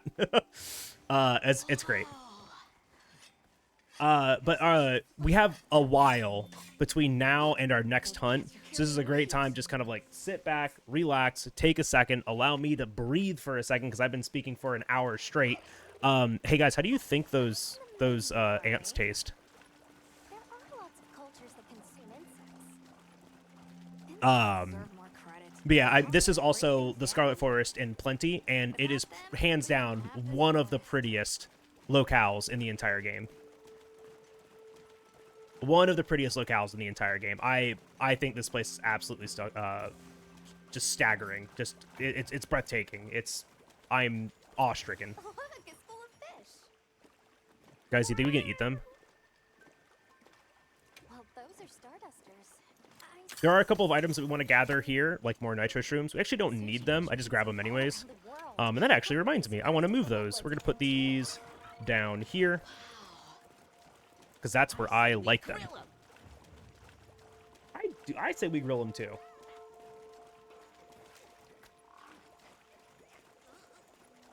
Oh my gosh, this game is just so pretty though. This is, like I said, excuse me, earlier, Capcom's newest addition to the Monster Hunter series. And I mean, like, come on. Come on, this is incredible. Look at all those birds. It's like a rainbow. I'm not going to pick the food one here. I'm going to pick my favorite one, which is, can I use them for a hunt? Because this has one of the best voice lines in the game. Does that hunter brain of yours ever turn off? Nata, this is what people call a workaholic. That's your new word for the day. Workaholic? I love the absolute sass from Gemma, where she's just like, Some tough spots. that's your new word for the day. Well, I don't know why. I just find that incredibly entertaining. even us. I should only I say find that one. really funny. It might just be me, but I don't care. You can also pick the other one to say, like, can you eat, look at all the birds, look at all the variety of flavors. And Alma goes, the guild keeps you well fed. They tell us what we can and can't eat, and those birds you cannot eat. Please don't eat the birds. Red water. And then they talk about food here, and it's actually really funny. So sparkly. Oh, my eyes are spinning. So this whole walk was for a reason. We were going to the Woodwoods to ask them more about the Downpour and the Plenty and Uthduna and the White Wraith. Because we're still on the trail of the White Wraith, and we're following it to the next area, which is the Oil Well Basin. So we have another auto walking sequence here, but that's okay because it gives us just a good amount of time to just hang out and enjoy the scenery. But the really cool thing about this game is that all the maps are interconnected. This is a like pseudo open world game where the load screens are hidden in these kind of like little hallways between areas. You're gonna see this one because I am playing the game on like the maximum setting, so it's kind of obvious when they happen, right? I like the sound of that. Right there. Gets a little jittery, but that's a-okay.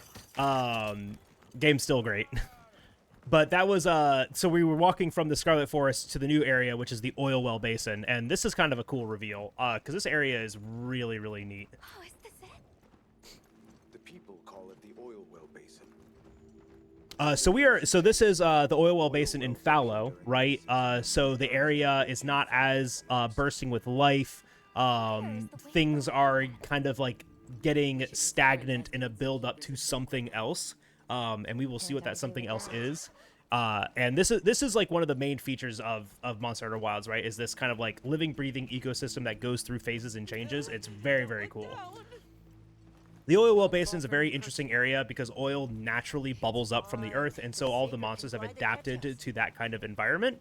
And it's very much obvious in the first monster that we fight, and it's also very annoying in the first monster that we fight.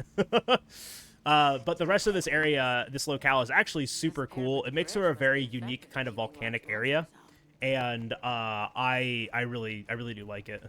Sentient trash bag insect time. He's actually a brute wyvern. He's more like a T-Rex. He's a sentient trash bag T-Rex. An artisan's paradise.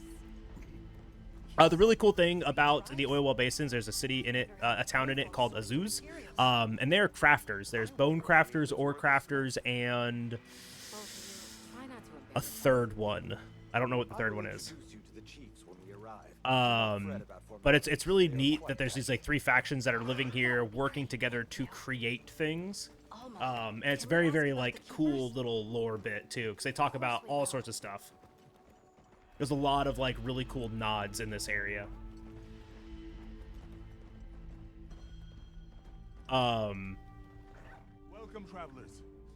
So the big thing that's happening here is that Azuz has a piece of equipment called the Everforge, and it lights up during their Fire Spring Festival. If I remember that, is that what it's called? Fire Spring? It comes to life during the Fire Spring Festival, and that's when they make their most valuable commodity, which is auricalcite. So right now, the village is preparing to Where was We'll find her. I promise. preparing for this like festival and for this event for the Everforge to light. and one girl ran off and kind of got lost and in a bad situation, so we're gonna go and find her because, you know, it's what we do. We're the hero. I asked your Braun for some directions and gave the scent to our scout flies. So on our way here, we are gonna go and do a couple of things first. It may look like this is slow. This actually saves more time later than it loses right now, which is kind of funny. So first things first, the game is asking us to do this too, and so we're going to do it. We're going to set up a campsite right where they want us to. And I'm actually going to use the campsite to hit myself to skip the tutorial from popping up. Let's be careful. Whoops. Looks like a good place to pop up camp. Trust me, it's faster. All right. And it also looks goofy. But that skips a pop-up tutorial that I don't want to deal with. If we let it happen, we get control of the hunter a little bit faster, so it actually works out to be about the same. We're going to jump down. Nice. And we're going to grab some mite seeds. So earlier I was talking about we're going to use the nitro shroom to emulate a attack buffing item. That attack buffing item comes from mite seeds. So now we have the base to it. And we can combine mite seeds with other items to make them more potent. So here we're going to re-equip the Congalala equipment. And we can do a safety restock here too if we really wanted to, but I'm actually going to forego it because we're gaming today. And we want to go back to Middle Strata North. That's area Camp 8. So now that we have the Congalala armor re-equipped, we're going to refresh our Nitro Shroom buff, which was about to end. And go and fight the Rompopolo. This is a cool fight. There's really not much to say about it, other than the fact that this area is in a muddy area, and we can't place the trap in the mud. We also can't place the trap on the land, where the land says we can place a trap, because it's lying to us, because it's an environmental trap there. And we can't place our trap over the environmental trap. This is Rompopolo. So this is the most annoying attack that it can do, where it shoves its tail into the ground, oh my gosh, and pushes gas into it and makes it explode. I'm gonna get hit by that a lot. Actually, guard pointing that is a lot harder than it seems. This tail attack is the worst tail attack in the entire game because his tail is massive. But now that we have our, oh my gosh, how did I get over here? Our Savage Axe and our files, we can go into attacking him. What are you doing? That is not what I wanted to do, but that's okay. That's a super amped elemental discharge. It uses all of our files and is not really a great thing to do against a lot of these smaller monsters.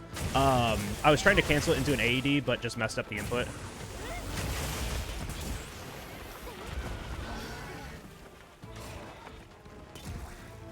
This attack is really, really bad. Oh my gosh, he just put it right underneath him. Leave this to me. Heels inbound.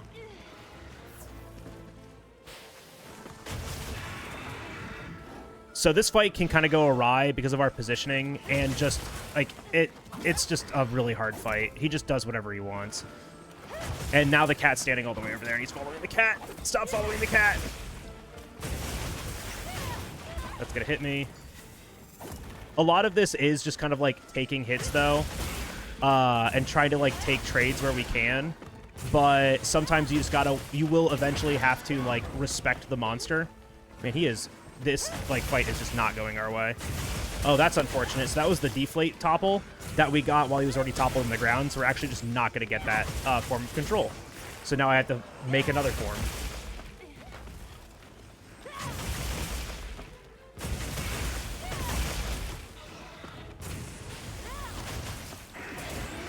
Keeping an eye on the map now, because I know we're getting close to the end of the hunt.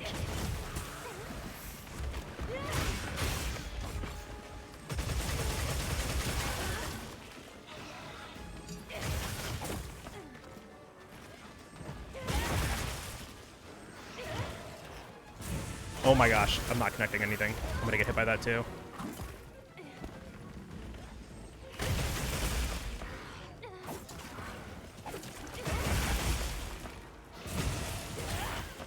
He is not doing anything that I want it to be doing right now. That's gonna hit me. Okay, it didn't kill me. That's a good thing. Ow. Hey, get out of there! We're just gonna put this down right over here, and we're gonna call the cat over, Way there. and we're gonna start healing. I unfortunately have to do this kind of safely.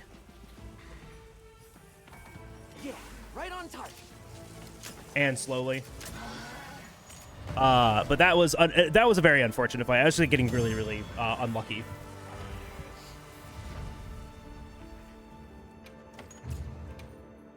So there's a reason why I didn't use the other power items yet, too. I meant to mention this earlier. Nope, I need to recharge. All right, well, it doesn't matter. They have a limited duration. They don't last very long. And so we want to make sure that we are using them before fights, and not before fights that will you know, kind of take a little bit longer. But also, we have a finite number of them, and so we want to use them in combinations that we get the most value out of them. Rompapolo gives us another upgrade material for the Chatacabra charge blade, so we're going to do that upgrade really quick. It's a small upgrade, so if we miss it... Oh, whoops, that's the wrong one. It's not the end of the world.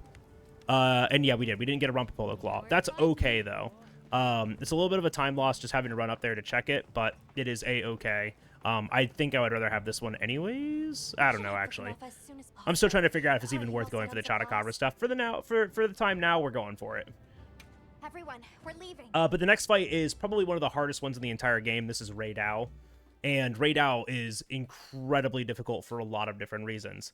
This one also has HP transitions, the scripted HP transitions, and he is the apex predator of the Windswept Plains, making him a powerhouse. We're still running with the introductory equipment to the game. We have not, sans the Kongolala head and chest. So we have a little bit extra stuff, but this is not a safe fight. This monster can do a lot of damage to us, and he has an attack. It is called the Railgun. You will know it when you see it, and if we do see it, I will be scared. But we're going to try to take advantage of all the materials and all of the resources that this area gives us, and just how Raidao's mechanics work. I'm going to try to keep him in this area so we don't lose actually 3 minutes. And instead, we can save that time. Like, that would be cool, right? That sound is not happy. I don't know what I just picked up there. Stay on your toes. Please pick that up. There we go.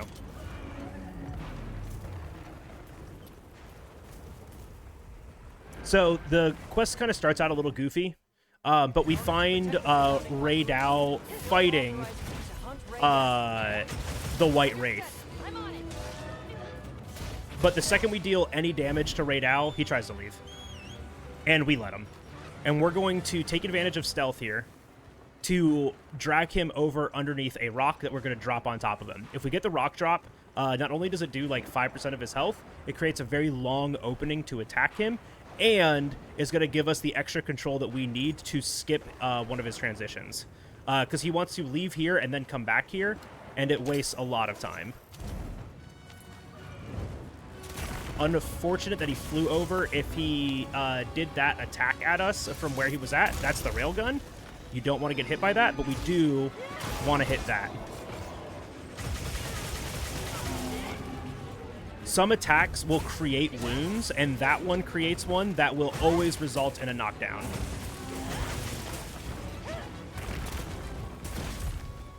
We also need to watch after all of Raidao's attacks for a little lightning explosion on the ground. All of his attacks in this area kind of do it, and it's a little hard to tell when it's going to happen. Ugh. What's happening? I guess he just couldn't move. Not quite close enough. Need him a little bit closer to this. Come on. Still don't know if that hits, so we're just going to attack him. Waiting for the monster to, like, get into a trap area is always slower than just fighting him. Need to move. Surely that hits. It didn't.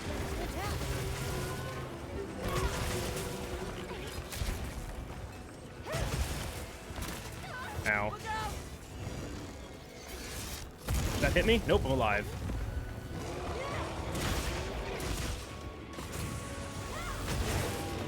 KO? Nice. Alright, so he's going to try to fly away after this. So we're going to want to try to flash him out of this and then start setting up for another type of trip. The fact that I missed the rock will probably mean that we miss the no transition here. We're just going to flash him out of that transition AI, and then I need to either KO him or trip him. Okay, the KO is really good here. Just need to start setting up a wound somewhere else.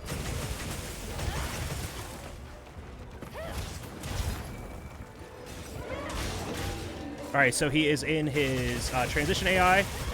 Will that give me a trip? No, but I can flash him out of that again. All right, cool.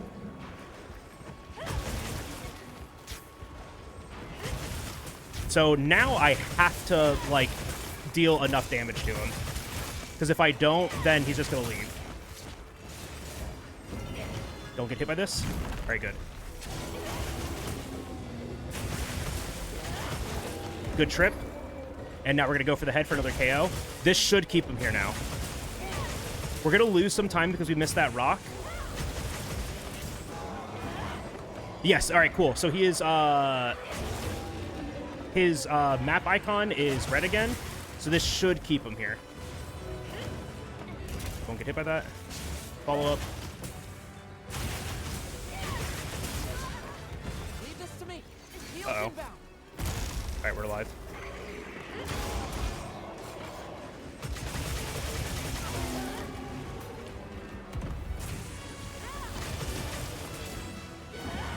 Oh my gosh, I can't believe that whiffs. Huh.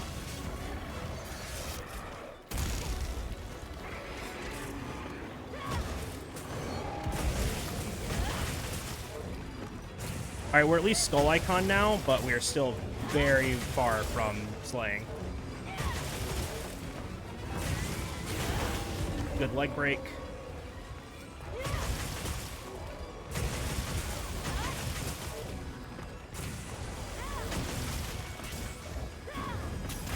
That's unfortunate.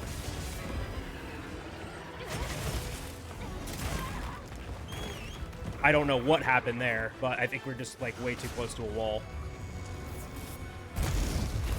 That doesn't matter how much health I have, it will just kill me. See that? After discharge, brother, I think his head was left wide open. Oh my gosh, I need to get closer.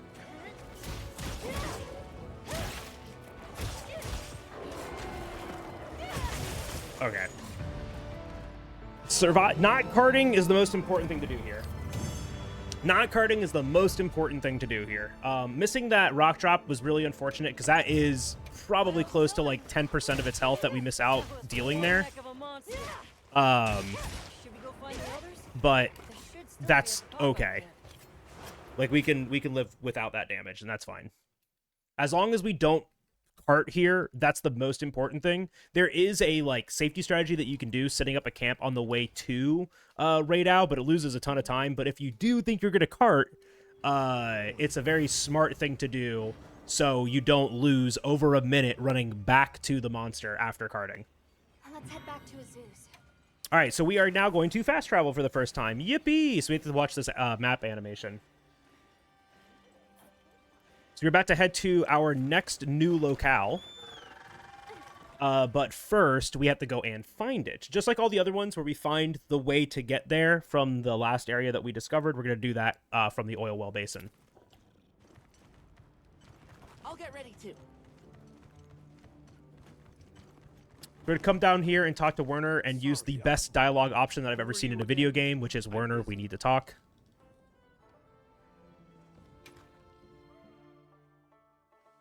Funny thing, too, about skipping cutscenes in this game, some of the cutscenes can only be skipped if you also press the sprint button. So, I may be skipping cutscenes that you did it in your playthrough because all you were doing was pressing the, like, select or, like, menu button. Skip this, just the normal skip button. But you've got to press another one, and that's that's the sprint button, and it's very silly.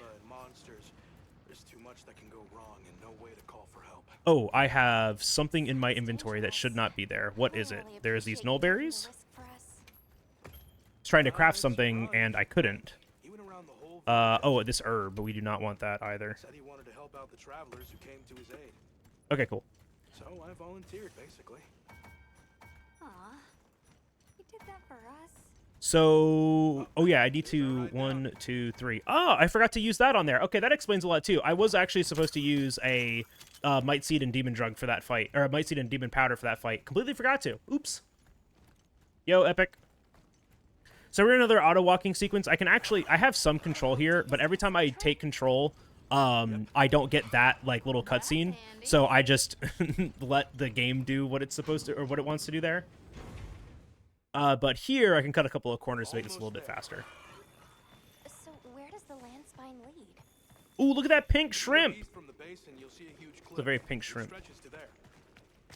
But don't expect me to go near it. That might explain a little bit of the time loss that we had, though, forgetting to eat the Might Seed and Demon Drug. But that's or the Might Seed and Demon Powder. I wish I could say the right thing, but that's okay. We'll have some extras for the next couple of fights, which is good.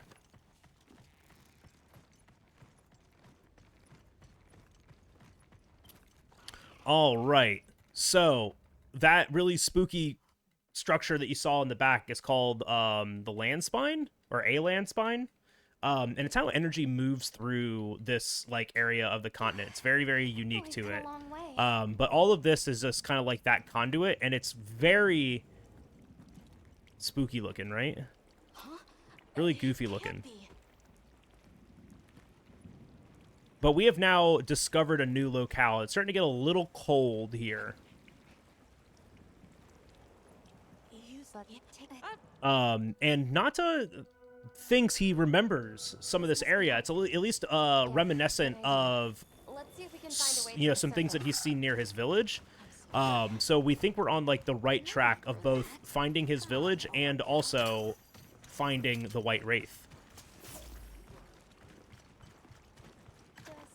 So this next fight goes by pretty quickly, which is kind of cool. Another arachnophobia warning. If spiders are something that you do not enjoy looking at, I recommend not looking at this one. But once again, it's a four-legged spider, so it's a monster hunter spider.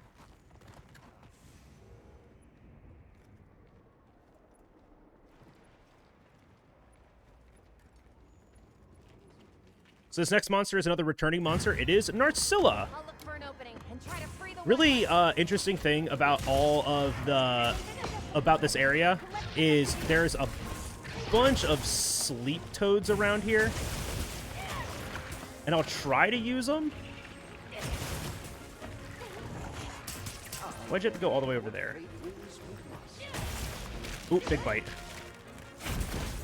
Want to make sure that we block that and get our focus strike on the mouth. Always leads to a topple, and then we get this massive opening. I hit that frog. I had to move away from it. Got it on the ground. All right, I didn't get hit by that frog, but neither did she, and I also got a KO on her accidentally. It's actually really hard to get KOs on the Timnopterans, these insect monsters, just because of like how their bodies are positioned. So many signs. Oh, I was not ready for that one. She has two of those attacks that she will do. One where she kind of like delays the bite, and one where she does it instantly. So it's a little bit harder to guard point it. That's the one that she delays.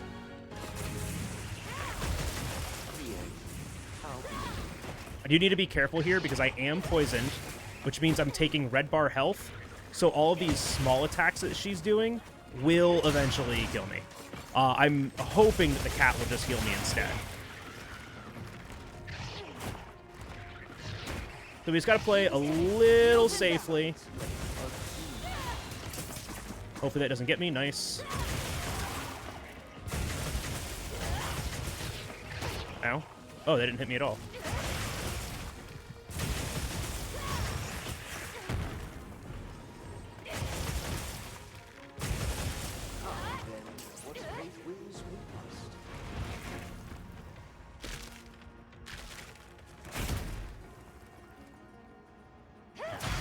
All right, there we go.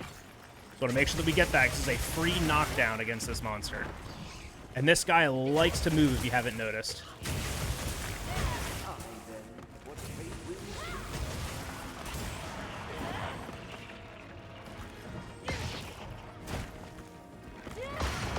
This should give me a knockdown because it was on a leg. Nice. Am I already losing time here? That's very surprising.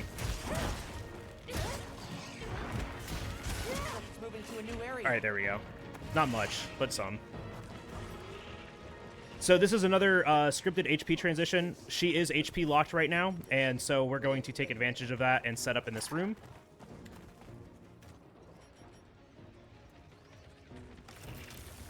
We can only put these the shock trap or the pitfall trap on the corner of the room because the web in the center doesn't let you put down a trap. So you have to be very, very particular about this area, which is why once again we use the trank blades there to lure her over right into that trap. Sometimes it does not go that well.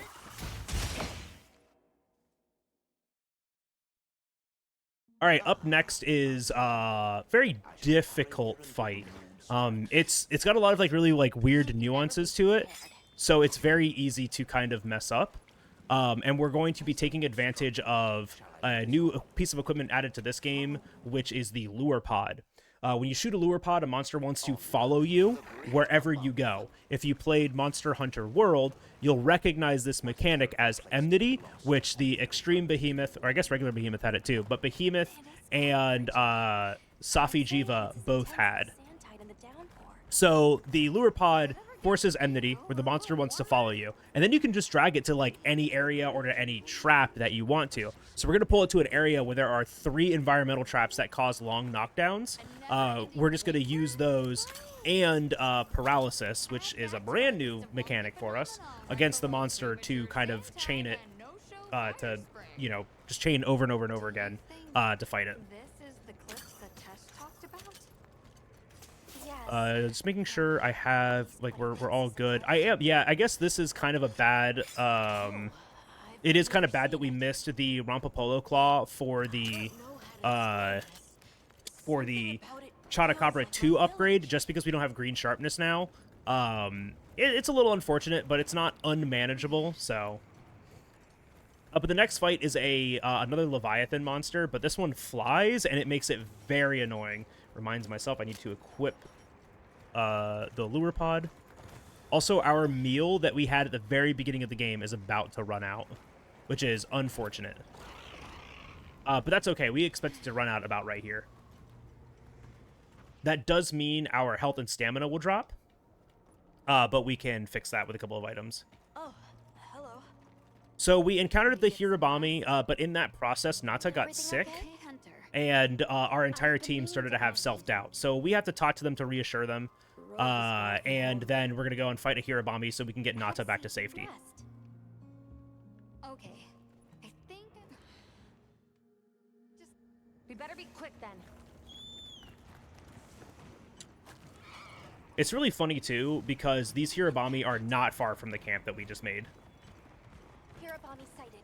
Hunting one, So, others in line. there are 3 of them here. We only have to hunt 1, which is why we're going to use the lure pod to pull it away. So you'll see that red line that's drawn to me? That's telling me that the Hirabami is now chasing me. We need to separate them. Oh, I got myself a little backwards. Force the pack to disperse. We want to grab that paralysis horn from you. We're going to pull that right into this guy.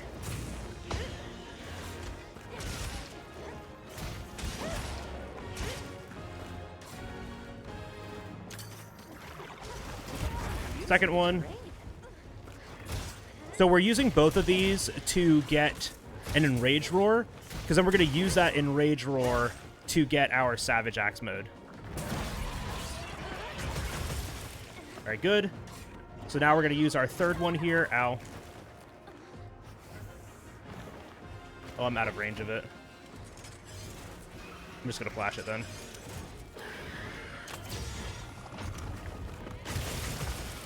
So I would like to have used the third one there instead of a flash, but you don't want to waste too much time trying to, do one thing when you can just be fighting the monster.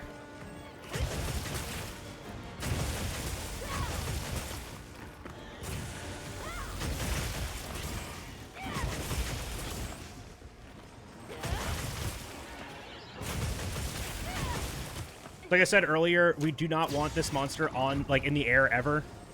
Anytime he's in the air, it just makes him really difficult to fight. And the nice thing is that anytime we flash him, even if the flash doesn't knock him to the ground, he will always get on the ground. So we can take advantage of that if we really need to. I'm also keeping an eye on my mini-map just to make sure when we hit the skull icon.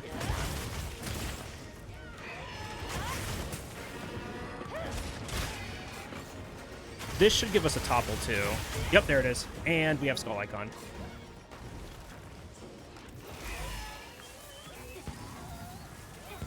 Nice. Big time save. Big 38-second time save. Very, very fast fight when it goes well. Area secure. All right, so now that we have done that, we're going back to Azu's to help them with a problem. Now that we're able to get back to Azu's and kind of like help out, we are going to the Fire Spring Festival is about to start, and so we're gonna participate in that. Ooh, this happened again. All right, there we go. Just had to wait for that little lag spike to clear up. That was really weird. Happens every now and then. So we're gonna come over here and talk to Werner, and the Fire Spring is just gonna start, where this entire area becomes engulfed in flames. It's really, really cool. Oh no. Because of that, we have these two Ajarikon to fight now, and it's very annoying. So I'm going to use flashes here to keep them not attacking me, because if they're attacking me and they both can attack me, I am not having fun. So we're just going to use flashes to help mitigate that. Eventually, they will separate after we have dealt enough damage to our target. But Ajarikon can do a lot of things that are really unfortunate, and you'll see that when we get the transition. Nice, right there. What's the plan? All right, so while this is happening, Olivia's gonna go and fight one, and we're gonna fight the other. And Olivia's a cheater, and she always beats her Ajarikon before we beat ours, which is kind of, I don't know what she's doing over there, man, but she is. Because it looks real useful. So we're gonna use a tool out in the field, this big thing, and we're gonna punch him. And ourselves, apparently.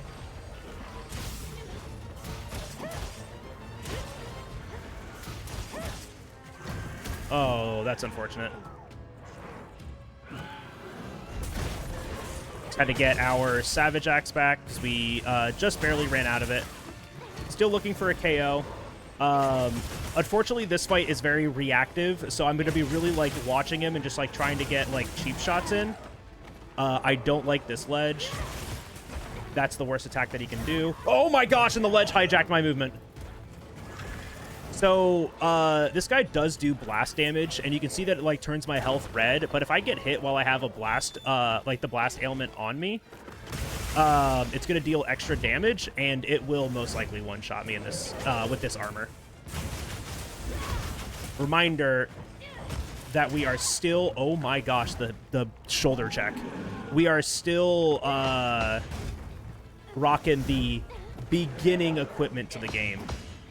It really likes this ledge, and it's really unfortunate because the ledge is terrible. Please give me a KO. I have to move away. Now's our chance. All right, so now that we have a KO, we can get some extra damage in on him.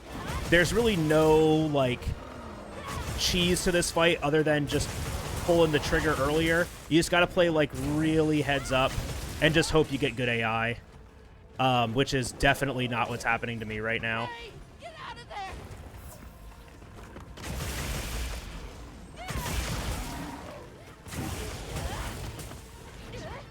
It's going to be tosses.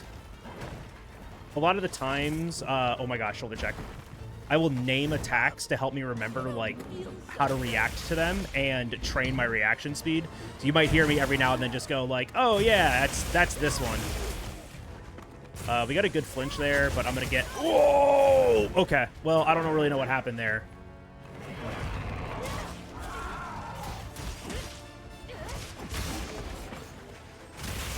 Like, a really good, like, knockdown right now or something would be huge. Oh, good iframe.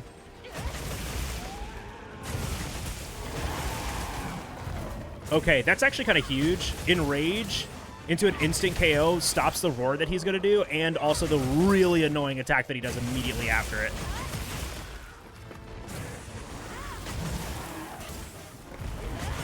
And then we immediately knocked him out of it. Okay, so we've gotten to our HP threshold because the support hunt, it said support hunter has now joined. So we are good. Olivia is now going to rejoin us and say that she hunted hers first. And once again, she's cheating. I don't believe her when she says she hunted it. There's no proof. That looks like a good place to set up camp. So we're just going to run right up here and get ready to capture this Ajarikon.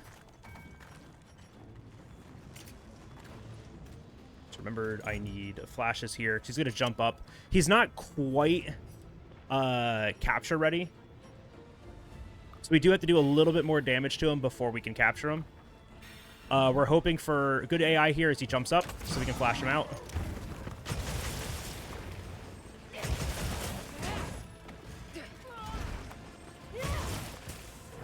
And then we're just keeping an eye out for the skull icon. There it is. He's looking weak. Well, almost there is our cue to capture. So unfortunately, we have a pitfall trap here, but the flash kind of helps with this. Because as long as you do it towards, like as long as you can place the trap as he's coming out of the flash animation, he stands perfectly still. Little micro optimizations to make openings for us, especially on a hunt like this where he HP gates before he's actually cap ready.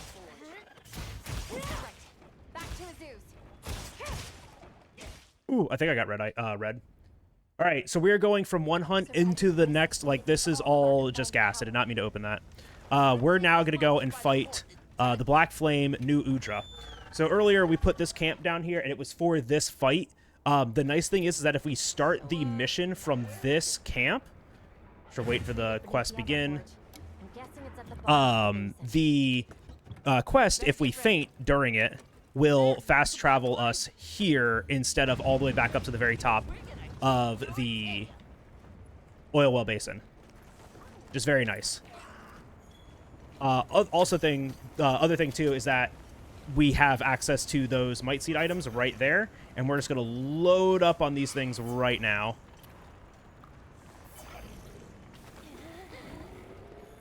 All right, so this is New Udra. This fight is very difficult, so I'm probably going to lock in for it. That's not what I wanted. Ow. Gotta get rid of that. Oh, this is good.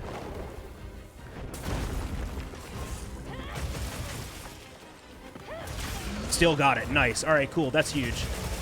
I'm going to take this moment instead. Oh, he healed me. Nice. All right, so I can just run right up here. I was going to heal myself, but the cat healed me. This is a Rage Roar. Nice, good roll. All right, so a lot of this fight is just sight reading.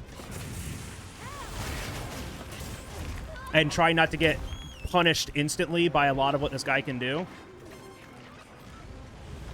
The other really unfortunate thing is that the area that we are standing in is covered in fire.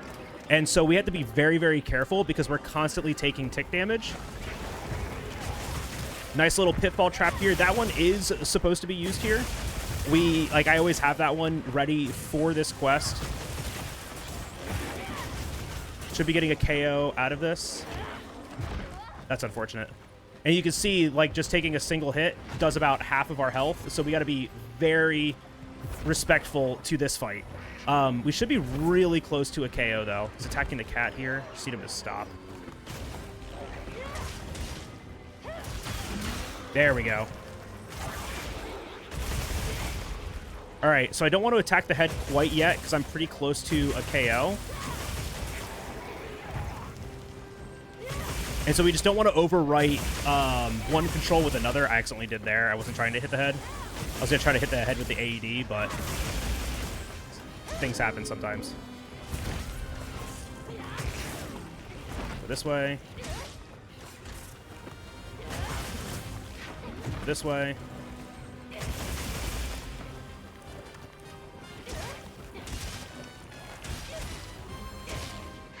Could be a spin.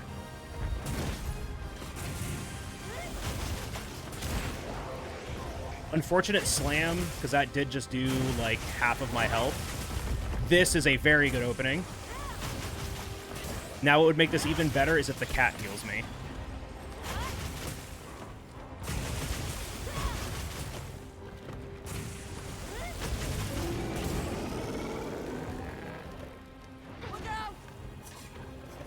Okay, that was a very good iframe. If I didn't iframe that, that killed me. But that's just true of about pretty much anything that would hit me at half health right now.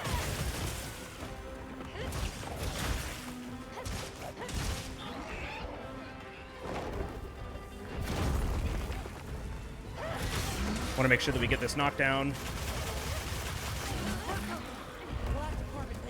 That's really unfortunate. We got a part break during that, so we don't get the actual topple. I have to morph. Want to make sure we stop that swipe. That swipe's really annoying.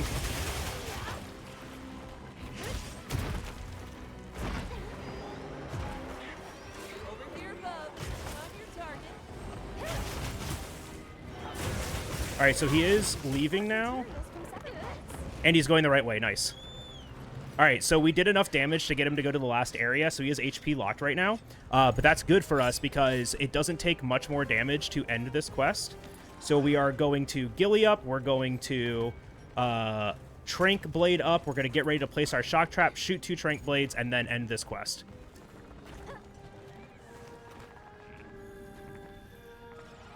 Yeah, right on target.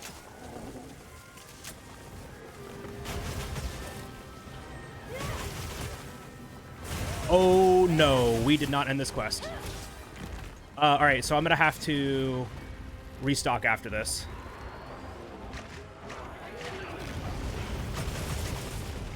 I was not nearly... Okay, there it is. Hopefully our tranks are still good. All right, they were. We're fine. Everything's fine. I will have to restock to get a new trap. I can do that...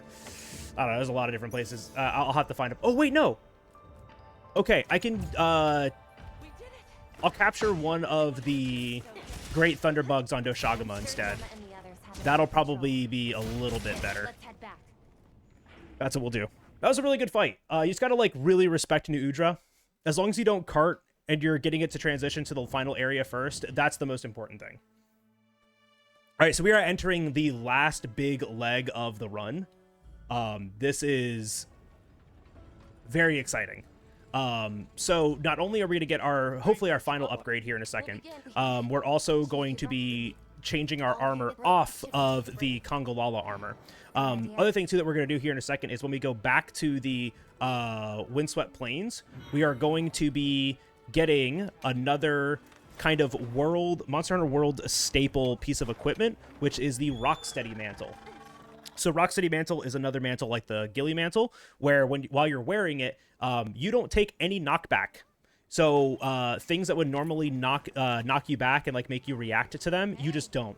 So that includes damage, that includes roars, that includes environmental effects, all sorts of things. We just get to ignore them now because of the Rocksteady Mantle.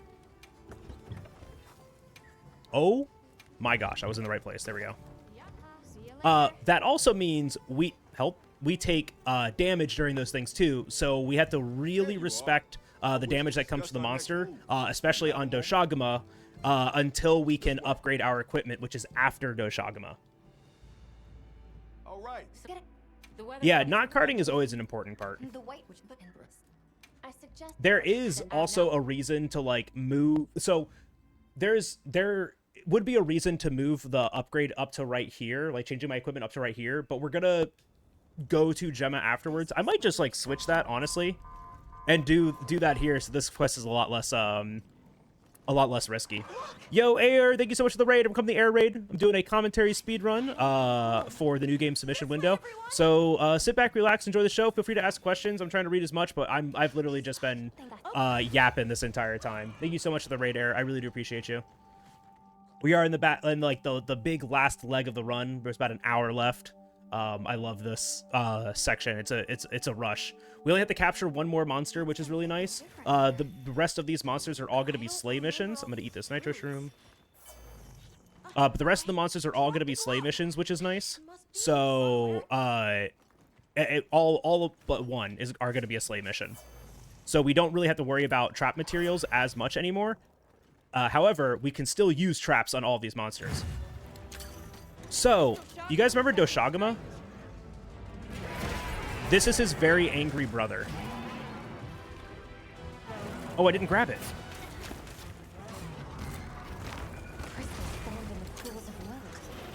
That was weird. All right. So this is a Guardian monster, and Guardian monsters are unique in that they have this weird energy called Wilk, which I completely forgot to mention and probably should have, coursing through their bodies.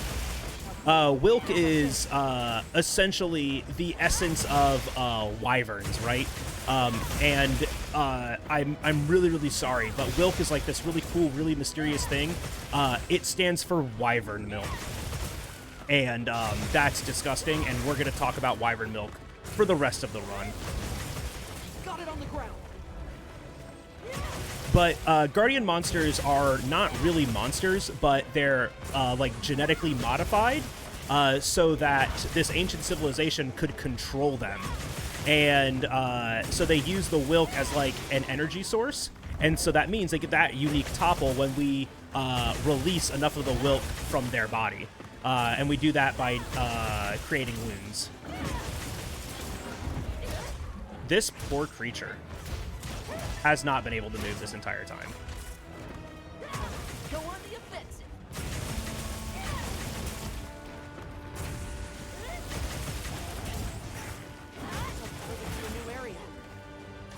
All right, so we're going to let him leave. And we're going to make sure that we grab these mite seeds. Come on, dog.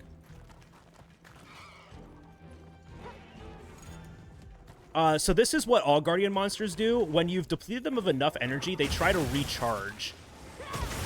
We don't want them to do that. It absorbs the Wilk. Does that replenish its energy?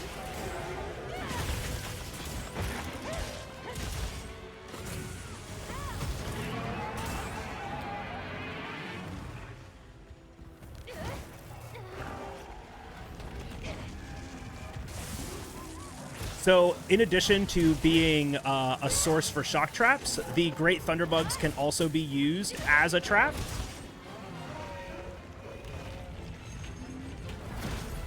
Nice. That power clash is kind of hard to do. A lot of Doshagama's attacks are, like, very flowy. Oh my gosh, he's doing it again.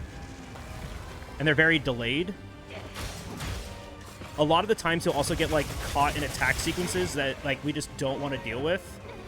So we can use a focus strike to just stop them, especially when he's in this enraged state.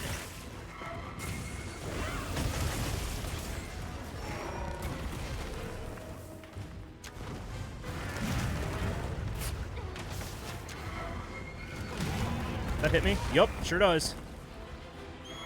You can also see that it did all of my health. Regenerating? I need to destroy them before they fully heal.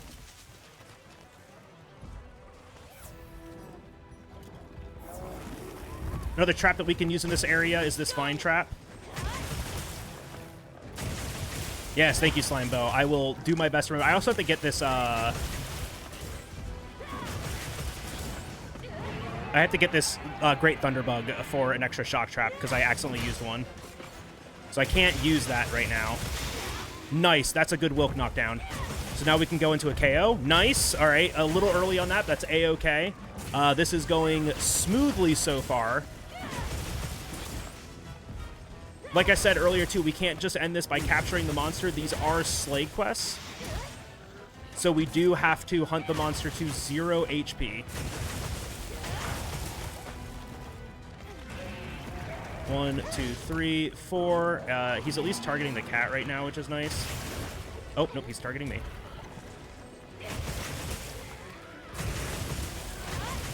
I need that to break.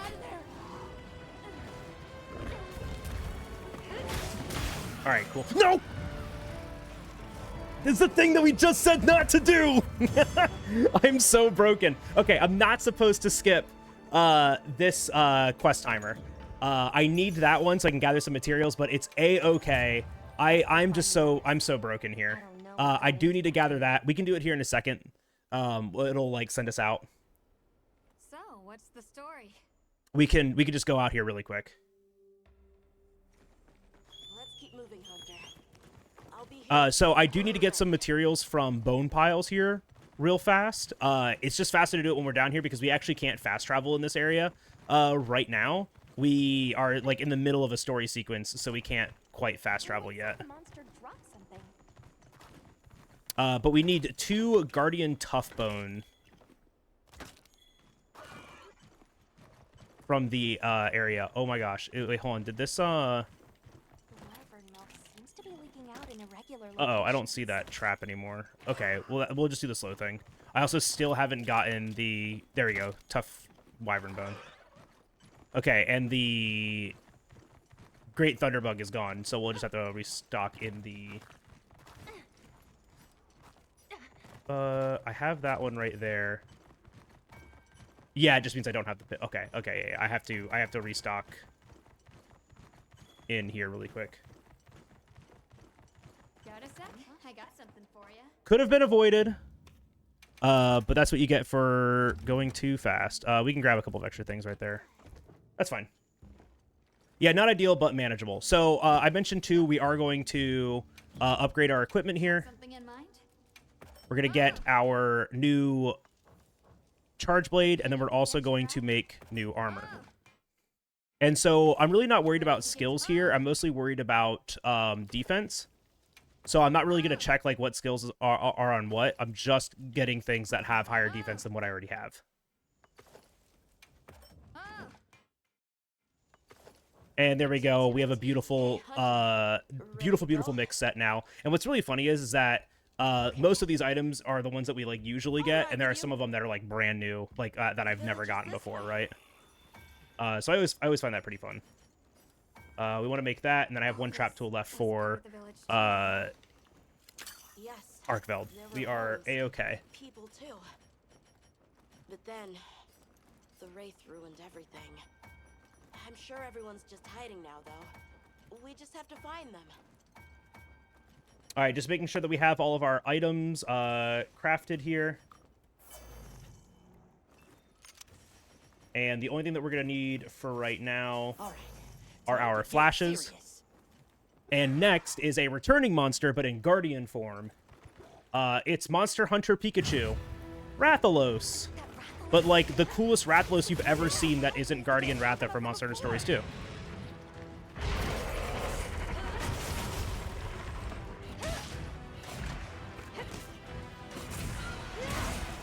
So the great thing about this Charge Blade is that every time we do our files now, we have a skill that's called Load Shells, which means we get amp files. And amp files deal more damage when we do file damage, which is nice. I just want to flash you out of the air. I don't want to deal with this. And also make our charged shield state last longer, too.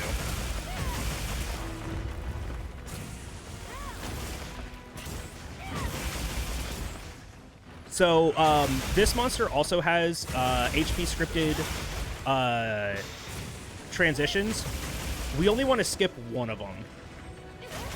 Because the other one, I don't think is skippable, and I haven't figured out if it is or not yet.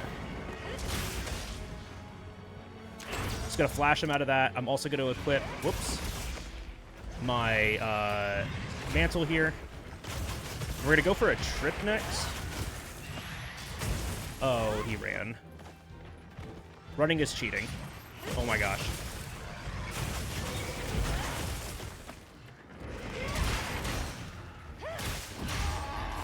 Hopefully this gives me a trip. I don't know if it will. It didn't. All right, but it did give me enough of a flinch that I could just flash him again.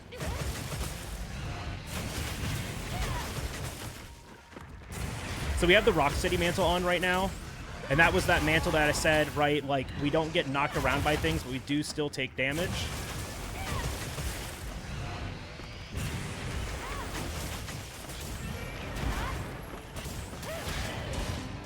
Flash should have just ended. Oh, that didn't topple him. Interesting. All right. Well, I'm fine with him leaving here. He's gonna fly up and then fly back down. I'm just gonna wait for him to fly back down to jump down here just to make sure that I got the transition. And I did. I haven't been able to skip this one yet, so this one might be scripted out in the story. Have not been able to get him to skip this one. Oh, whoops, that was a torch pod. What are you doing? Stop running around. What are you doing? What are you doing? What's the dog doing? Almost there.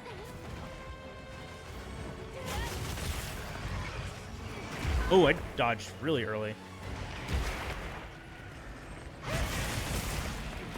Okay, that's a hitbox.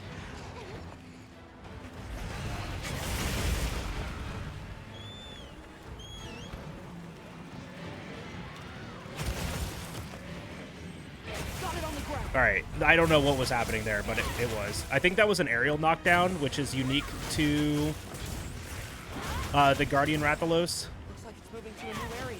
And we just want to let it leave. Oh my gosh, the wind pressure. This is going to be a little slow because I had to do that routing, but this fight's actually been really, really fast. Let's take a quick break. Our destination is just a quick hop from here.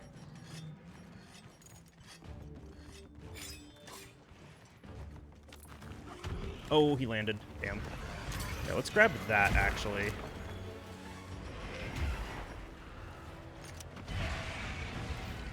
Okay, he's not going to make any more. Hopefully I can get a knockdown here. Here we go. Get a load of these claws. Look out. Just playing it safe. Okay. Unfortunate that I ate that max potion and he instantly died, but is what it is. You got to really respect the monsters in this game. They can do a lot of damage very, very quickly. Still on a very good pace for this, though. Definitely good, like, marathon fight luck, because I've been getting a little unlucky with how we can bully the monsters. Generally, you can just keep spinning and hitting them, and it stops them. So, hey, we found Nata's village. I forgot about the story for a second. We found Nata's village. This is Tashin. Tashin is Nata's grandfather or guardian. Regardless, these are, this is a village, for the people known as the Keepers, who are descendants of an ancient civilization known as Wyveria. So the area that we are currently in is called the Ruins of Wyveria. It's very, very cool, and here's why. Monster Hunter never acknowledges its own lore, ever, and this is one of the first times that they acknowledge their lore in something, and it's very, very cool.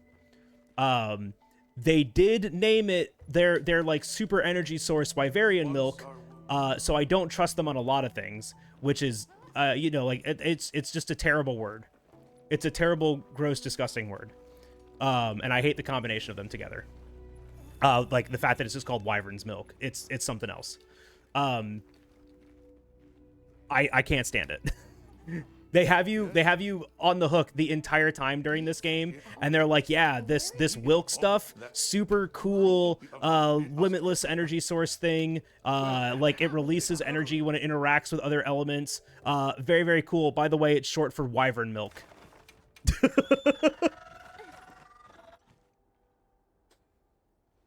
It is something else. It was such whiplash when I was playing the game. But we are in one of the cooler areas now too. Ruins of Wyveria is really neat because you kind of get to see this like effect that the wyvern milk has on the ecosystem, and the role that Guardians now play in the ecosystem now that they don't have Masters. Hello, kitty cat. Bo has come to grace the stream. Hi, little boy. That's my man. Everyone say hi to Bo. There are monsters that will just follow people's So this next fight, if I do it well, is only a minute long. I struggle with this fight, though, sometimes. But if we do it right, it's only a minute long. So we learn about the Guardians being synthetic monstors, and we finally get to encounter. What are you? Who are you attacking? The White Wraith. This is the White Wraith. This is. I almost said Doshaguma. This is Guardian Arkveld. What's happening? There we go. Oh, the second one hit me. Very unfortunate grab. Anytime you get hit by that grab, you just kind of get... you just lose a ton of time. I'm hating this ledge right now, and also my cat. Hey, Bo, I love you, bud. Can you lay down? So the big strategy here is just trying to find openings to KO Guardian Arkveld, or at least knock him down. And just like the other Guardians, he has a knockdown linked to how much energy you can release from him. Oh my gosh. This ledge is the killer of runs, though. The moment that he gets up on that ledge, you just can't really do anything about it.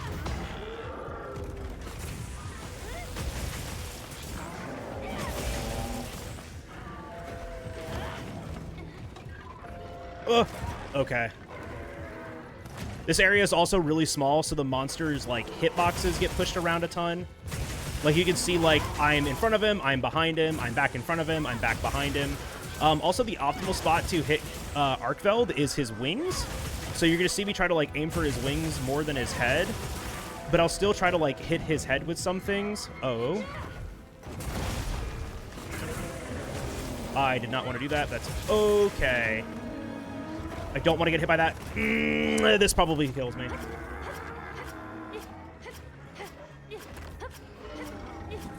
Two pins in a row is really bad.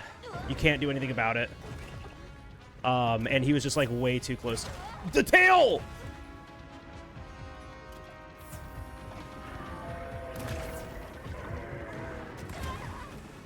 Oh my gosh.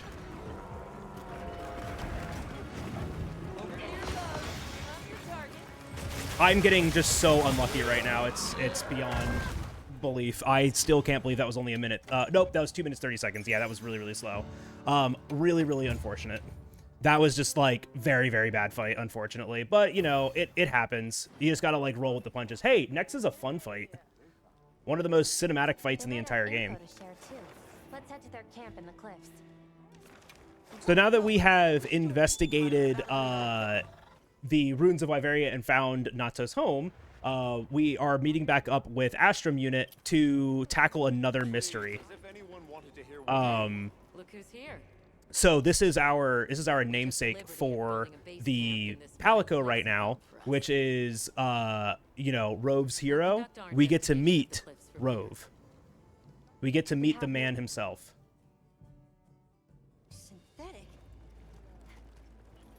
So you know how we've been skipping like every cutscene in this game? This is the only non-skippable cutscene the entire time. So it does give me some time to talk over Rove, because you guys don't need to hear him, right? Like surely that he won't like have anything important to say. Oh, can we please jump down?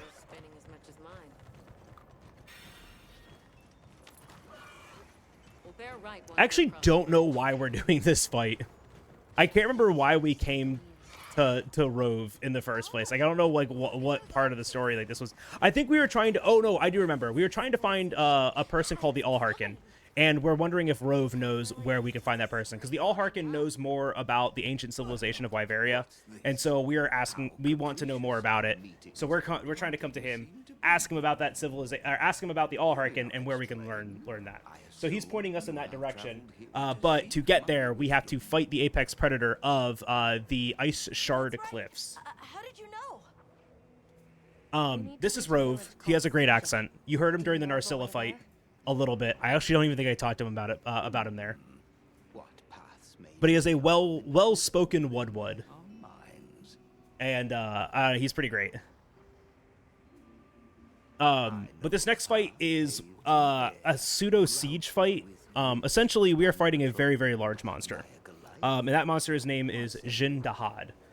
His name is as cool as his design. He's probably one of the coolest designed monsters in the game. And it's a very long fight. It takes about 6 minutes. And we have to fight it in a very particular way. We need to trip the monster by breaking his legs. This is exactly what it sounds like. And attacking his back. During each phase of the fight, I'm going to be targeting different areas that are a little bit easier to get to during those phases. But he has an enmity, effect to him as well, where he'll focus on one player and attack that player. There are environmental traps that you can drop on him. There's a lot of different things that kind of go on in this quest, and so it's a lot to kind of hold on to, and it's really easy to get lost, you know, like while you're fighting this and just lose time from not doing effective things. So for the first area, we are going to try to attack his back legs and get him to trip on his back. For the second area, we're going to drop a rock on him and chain 2 KOs together. That'll instant transition out of the second area. For the third area, we're going to pray. I have no idea how to do the third area fast, effectively, so we're just going to pray that he gives us good AI and we don't get trolled entirely. That seems like a good plan as any. But first things first, when we first enter here, I'm going to grab this Heat Mantle Bug, and we're going to do our buffs. Hello. Go for the head and forelegs first. Let's do this. Yee. Love you. Alright, so just like with any Charge Blade fight, the first thing we want to do is just get all of our buffs going and get our Savage mode going, right? Which we can do with one of two ways, either getting a guard point or breaking a wound. A lot of the times, Jin Dahad will have like a wound available because a lot of what he does is very hard to guard point. There we go. Just barely reached that one. So the great thing is that getting focus strikes on him almost always result in a knockdown if it's on his like head or legs. I don't know. Oh, where you fell. You fell over here. So this is the back leg that we're trying to hit. Unfortunate Enrage Roar. Oh, this is a back leg attack. Once again, ledges are not your friend in this game, and the fact that he's just like backing it up on this ledge is really unfortunate. But I'm just going to keep trying to focus on this back leg while Olivia deals with the front of him. And now that the quest map is white, I know he is transitioning to the next area, so I can go ahead, get up on my Sacred, and sharpen and move to the next area. He does HP lock between these transitions, so you just kind of need to stop attacking him. Let's see if we get the silly, funny haha moment where he gets stuck in the wall. Yay, he didn't. Very happy about that, because sometimes he can just get stuck on the wall. No idea why, he just does.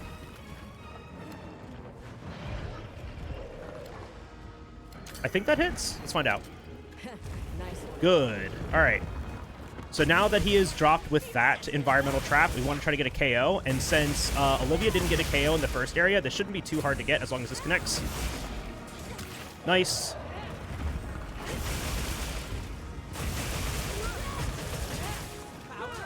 Despite Olivia using a hammer, she does not hit the head often. Did you see any other bridges like that one? They might be equally susceptible. So now that we got that oh, it's going to hit me. Once again, you just got to respect the damage here. We're just going to heal back up. Oh my gosh. The Palico is trying desperately. Oh, I was holding my shield there. Is that one going to hit me? No. All right, we're good. Oh my gosh, the bounce.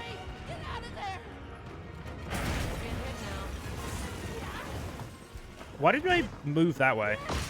All right, at least we hit that. I don't know what happened there. I don't know why my camera spun around the other way, or my controls did. We really do just need to get out of this phase.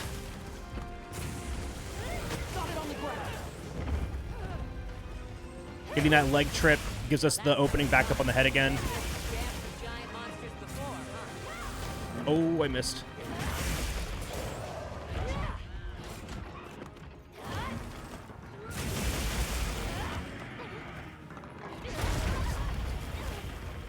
Yeah, that was a bad call. I rolled instead of just morphing. This is why we have max potions. Taking time to heal takes time. And so if we can just do that with a max potion, it's a lot faster. All right, the final area here can be a little hectic because there's a lot that goes on in this phase. There are two scripted kind of attacks that Jindahad does during this phase, and so we're gonna have to like interact with them. So in between them, we just want to deal as much damage as we possibly can. There are environmental traps to drop on him, but it's not very consistent, just given like how he likes to move around in this area. It's very, very unfortunate sometimes because we just never get the opportunity to drop him.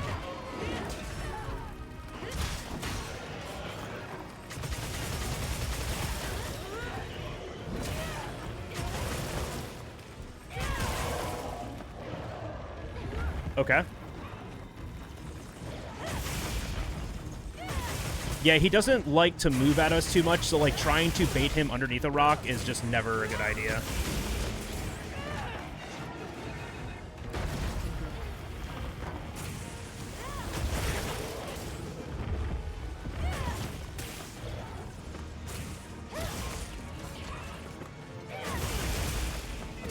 But the rock drops are absolutely massive openings. Sorry, I'm just like trying to pay attention to make sure I do the right thing here.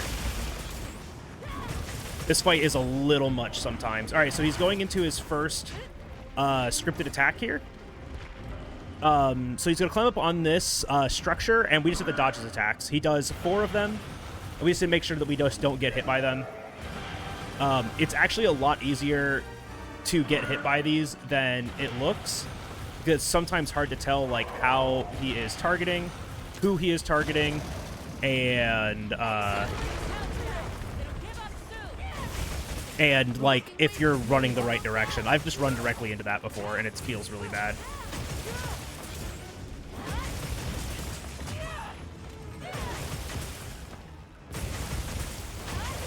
Good KO.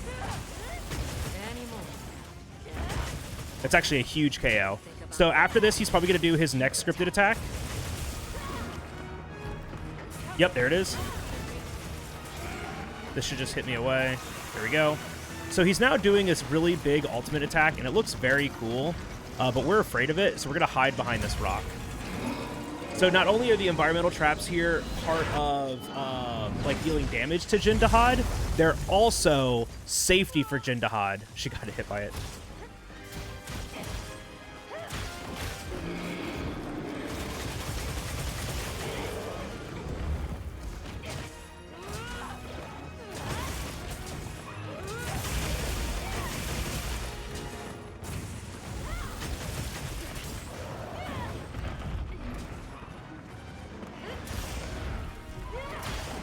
This should give me another knockdown. Nice! All right, good. That's a good time. It's actually a really good time. I don't know how that was a gold, but that was a really good time. 7:26 is good. I think I can get about a minute faster than that. I'm pretty sure I've seen a 6-minute on it. So now that we've defeated Jindahad, we're able to get past Jindahad and get up the rest of this mountain and get to this place. This place is really, really cool. This is where we think the Allharkin is. Where Rove told us the Allharkin is. This is a a place called Suja. And Suja's really cool because it seems to be unaffected by the like weather that's happening around it. Like that's the area that we just came from, right? Like the whole that's all of the Ice Shard Cliffs. where we came from. And it's really cool that we have all this area. But the coolest thing about this area is Poogie. You the ones? So this is the pet the Poogie incentive. If it's met, we're gonna do this.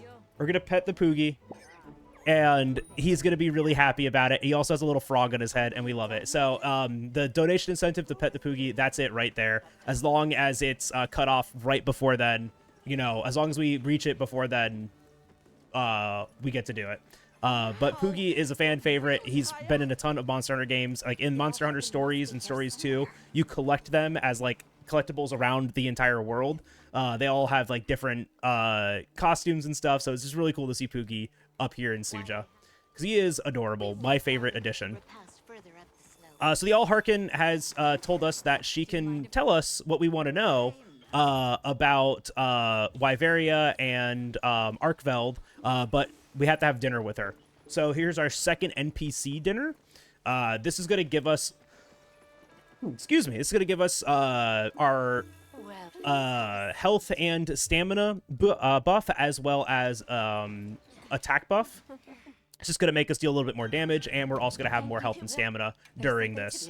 But pretty much, we're just asking, like, why do the Guardians exist? What happened to Wyveria? What's going to happen to Arkveld? Can you tell us anything? And pretty much, Wyveria, the Wyverians made the Guardians as a prelude to war. And so they are a weapon, right? Which is, you know, scary to think about. And because of that, they don't have a master anymore. Hello, can I? Okay. And so they're just kind of running amok. Doing a safety restock there because I've used a ton of resources. Right. Leave it to me. So at this point, we only have 4 hunts left. Like I said, once we get to the Runes of Wyveria, this all becomes just absolute gas. I'm just double checking my resources here. Okay, I do not need to collect the... Yeah, because I did the restock, so I don't need to collect the extra shock trap because I have the trap tool. All right, so we're good. So this is the land spine. This is, and this goes down to the bottom of the Runes of Wyveria to where we're trying to get to next. We are now of the understanding that there is something wrong with the way that the energy is being sourced in this area. There's something wrong with it.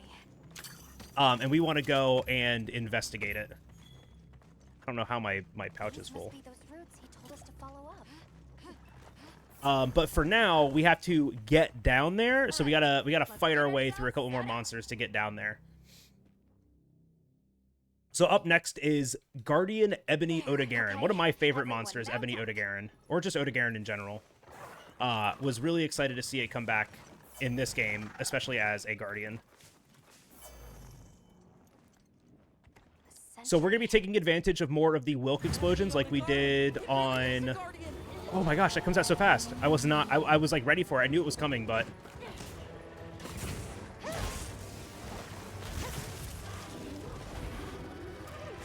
All right, just I have to focus here for a second while we do the opener. Just need to make sure that I get my buffs going before we do elemental knockdowns. So now I can pull them over here to these like little Wilk crystals. And hit that one. Oh, I jumped off! Oops. Well, that's really unfortunate. So we missed that entire knockdown. But tragically. Oh, hey, good. He put us another one here. See, we can't get another knockdown. All right, we're not going to get one. We just have to fight him normally. That's unfortunate. I did not mean to run off that edge. I don't know what's happening to me. I just got hit by a small monster. I'm going to get hit by that explosion now, too. So anyways, this is going swimmingly. It's about what I expect for this. So now we're just looking for our Wilk explosion, our Wilk knockdown, and in the process getting a KO, too. So there's the KO, it looks like. That was also the Wilk release, so we might have gotten an overlap there, which would be really bad. Looks like he's still got some explosions going on, so... Yep, there's the Wilk knockdown. All right, we're good. Sorry, a lot goes on in this quest. I'm trying to make sure that we can get through this guy. Because this can be a very fast hunt, or it can be a very slow hunt. And so, just making sure that, like, we actually get through... Oh, good iframe. But, like, actually doing this fight efficiently is very difficult.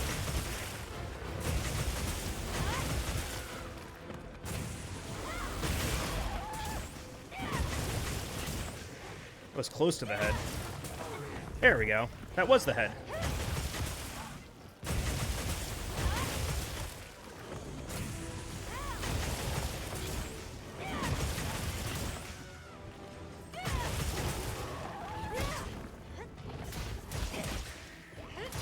I actually got that. Let's go.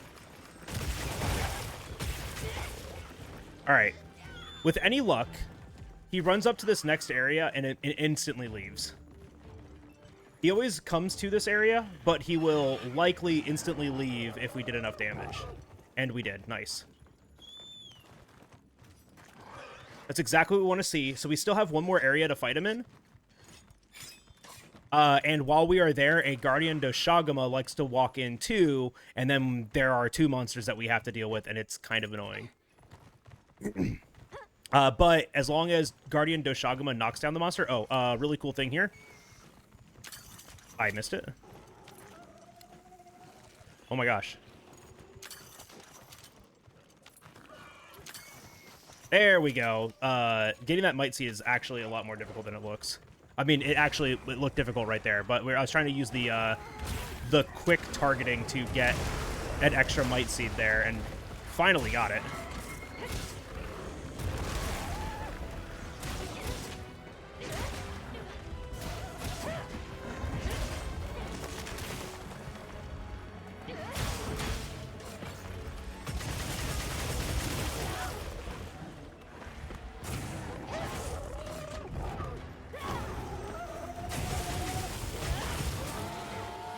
All right, so Doshagama is going to leave, and so now we're just left to fight this guy on our own.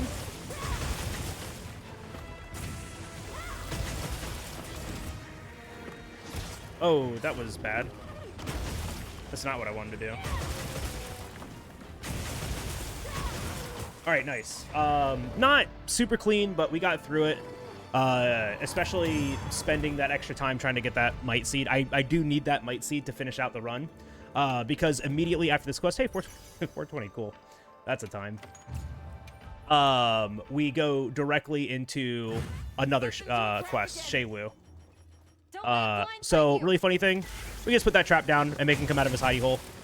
And Shaywu's first transition is 90%. So we just don't want to KO here. We just want to do damage to him. And he transitions, and this is an HP gated transition too. But hey, Shaywu is really cool. So Shaywu is a predator to Guardians. It evolved to be like, since the Guardians were just like here for eons or centuries, forever long they've been here, just like hanging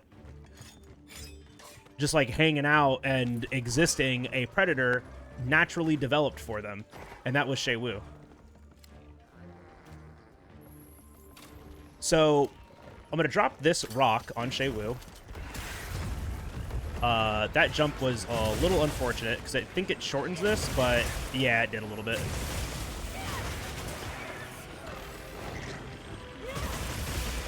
Nice. All right, that's really big and scary. He's about to do a leaping attack that does a ton of damage, but if you can hit his mouth and deal enough damage, which Charge Blade is pretty comfy at doing, it knocks him over for this opening. So I want a KO next.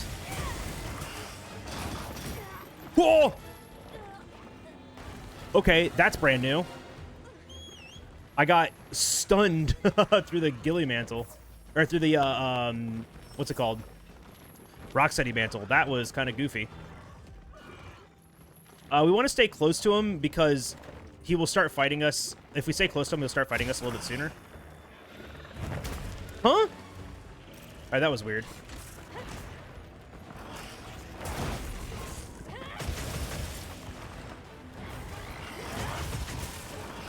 A lot of attacks that Shaywu does too are all chip damage, and they're not actual damage. So I can just keep attacking through them as long as I'm paying attention to my health. I don't really have much of a problem with that.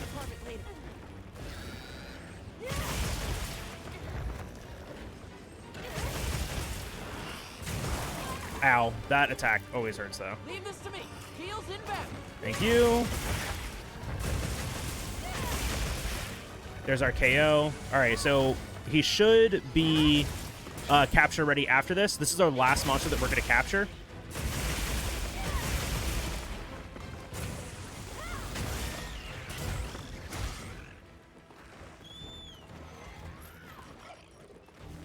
Another very fast hunt that we just kind of run through and deal with really quick. I should have waited on this. Fortunately, you can't jump down ledges. Like, some ledges you can't jump down while you're sharpening your weapon, and it's literally every ledge in Ruins of Wyveria.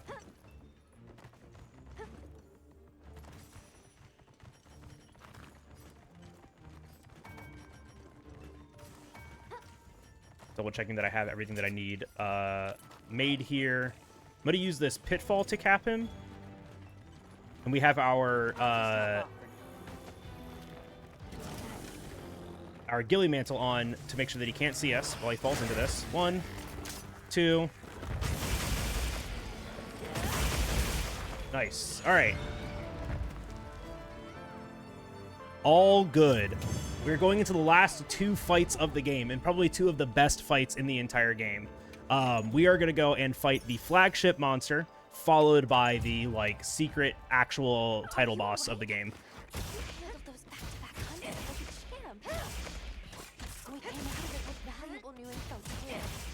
Let's return to camp and plan our next move. All right, nice. So, we have now learned that, like, where Arkveld is, and that it might be destroying the ecosystem here. And so we are taking it upon ourselves to go and do something about that, because he is out of control. Me too. So Do you really think? Not sure. we're going to go and find Arkveld. And when we go and defeat Arkveld, it's going to let us get to the Dragon Heart, which is kind of like the core energy source of, well, the Ruins of Wyveria and the entire continent. We've learned that the Dragon Torch is what's causing all of the changes in weather, the inclemency, followed by the plenty, which has been influencing all of these peoples that live here, their lives and their culture, is all influenced by this, you know, ebb and flow of seasons, this change. And so to you know, find that source and learn about it would be important, because as it stands right now, the, like, weather and the energy, it's all funky. It's all a little weird, and we don't know why, so we're gonna go and investigate. Made me something more. I'm just gonna double check my resources here. Yep, I've got 4 Might Seeds, so I can make 2 of those into Demon Powder, and we're gonna use 2 of those. We're gonna use 1 of each of those on this fight. I'm gonna do a little bit of a slower strategy where I only use 1 of each of these, and that's just because I don't think I'm gonna get lucky here. If I get a rare spawn on these Might Seeds coming up, it'll give me 4 instead of 2, and I can use 2 Might Seeds and 2 Demon Powders for the last 2 fights, which just makes them a little bit faster. If we don't get that, we kind of want to save them for the end. Oh, hey, nice! We got good RNG. All right, so I can use this now. We can grab that. What is this? And I think it's... I got it. Nice. All right, cool. So yeah, so hey, look at all this, like, blue, like, gross, nasty blood. I wonder what's doing that. If you guessed Guardian Arkveld, you were correct. It's insatiable, it's voracious, it's destroying the ecosystem, and we've got to get rid of it. Don't let your guard down. You got it. So this fight is a lot of, like, sight reading with, like, mild strategy involved.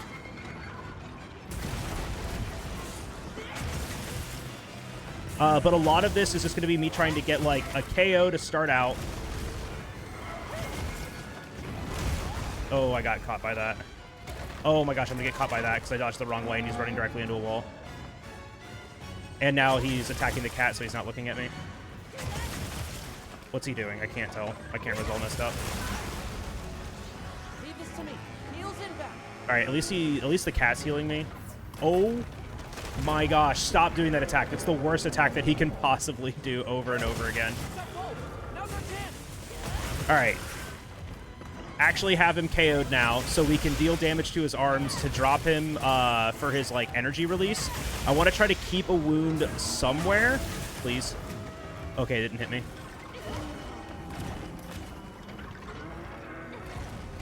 Okay. A lot harder to dodge than it actually looks. Looks like it's moving to a new area. Whatever, I'll take it. I didn't get the energy release topple, which is fine. But I got enough to get him to come into this next area, which is important. We're going to ghillie up here just so we can get a sneak attack in, because we haven't done one of those yet, and they're pretty free. Very unfortunate that all of the body parts that he has just pushed me to the back of him. There is a great Thunderbug that I want to, like, bait him to over next. But in the process, I also need to set up a wound somewhere.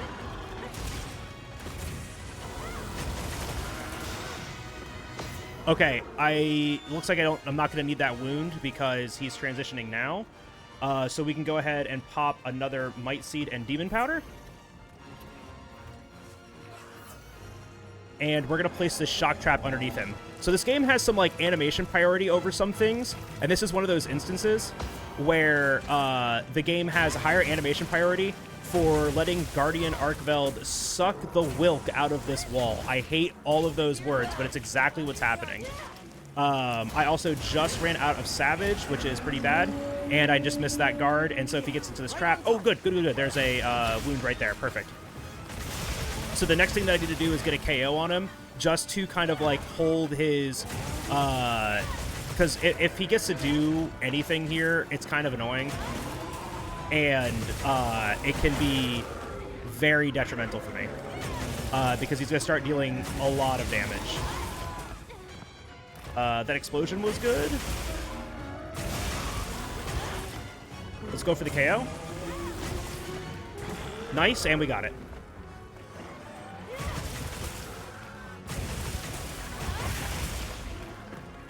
That KO is really important just to make sure that he doesn't get to do any kind of big, scary ultimate attacks. Unfortunately for this fight too, all of his area transitions are HP gated, so we have to let him move until we start dealing damage again. So once the map turns white, we can't deal damage. But this is a really good pace for this fight. I am going to use the Rock City Mantle for this last area because he can just be kind of like a nuisance, moving around a ton. That is a very good setup for that topple. We got really lucky with that. And into this roar is great. The Rocksteady protects us from the roar. Rocksteady protects us from this roar too.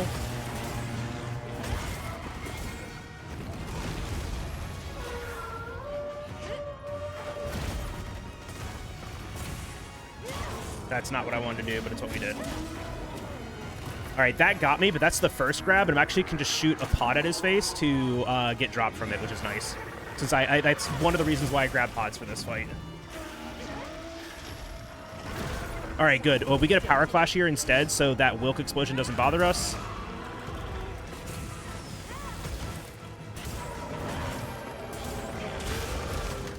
Good KO immediately into that Focus Strike to get back to Savage. That actually feels really good. And, oh, minute 50 time save. Feels awesome. That was a good fight. That was a good fight. That's also the best Arkveld fight that I've had. 4:49, sub 5 is a great time on Arkveld. We are going into our final fight now. And, I mean, this last fight is very, very cinematic. It's very, very cool. But to give you the lore of what's happening here, we defeat the Guardian Arkveld, and we're able to make our way down into the bottom of the ruins of Iveria. We encounter the Dragonheart, but we find that it has been infected with a creature named Zoshia. Zoshia is an artificial monster, the weapon to end all weapons created by the late civilization of Wyveria, and it is a problem. It's not supposed to be there. It is feeding directly off of the dragon heart, and it is the reason why the ecology of this area is so wonky right now, why the weather is unpredictable, and why things are not happening the way that we anticipate them to. So Nata here has a choice. We can't skip this, but I want to watch this. Nata here has a choice. He has this pendant from his father that will destroy the dragon heart and destroy Xochitl and save everyone that is here. It will solve all of our problems. It's a mementos from his father. It's the last thing that he has of his father, though. And destroying the dragon heart will completely, irreversibly change all of the Forbidden Lands, all of these civilizations, and all of their culture, right? The Fire Spring will no longer happen. You'll no longer have the downpour followed by the plenty, so the Woodwoods can't gather their shiny things. You'll no longer have the inclemency in the windswept plains followed by the absolute bounty that they get afterwards. And so Nata is faced with an impossible decision here. Save everyone but destroy their way of life and lose the memento from his father, or not do that, like be selfish. And it's obviously tearing him away. It's tearing at his heart. This young man that's gone through all this trauma and all this adventure and has been with us this entire way. We made the decision for him. We don't have to do this. There's one other option. Hunter, are you sure? Right. It's worth a shot, isn't it? Yeah, let's do it. Leave this to me. The hunter decides to take on the impossible yet again. Watch, Nata. This is what hunters do. I've been getting trolled by this too. I really hope this voice line works, because for some reason it doesn't.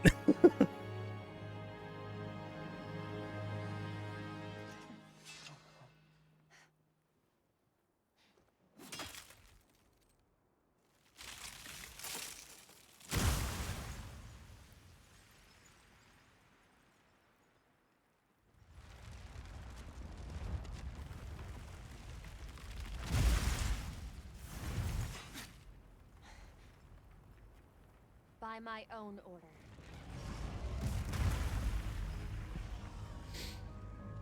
I will slay Xochitl.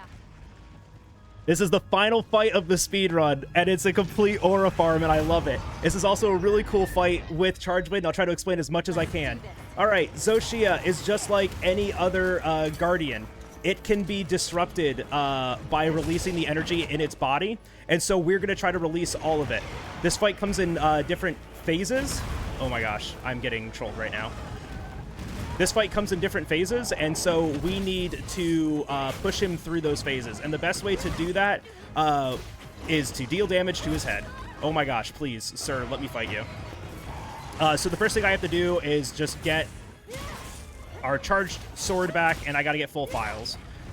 Because we need to start damaging the head and breaking off its parts.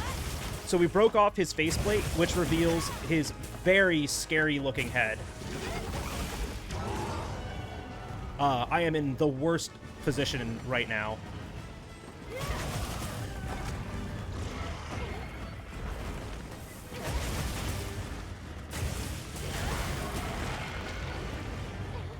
I'm really just trying to like get a KO on his head, but like I don't know who he's fighting right now. All right, so we got our first KO. That's the big important part. Xochitl also has knockdowns associated with his head, his arms, and what type of elemental damage you deal to him.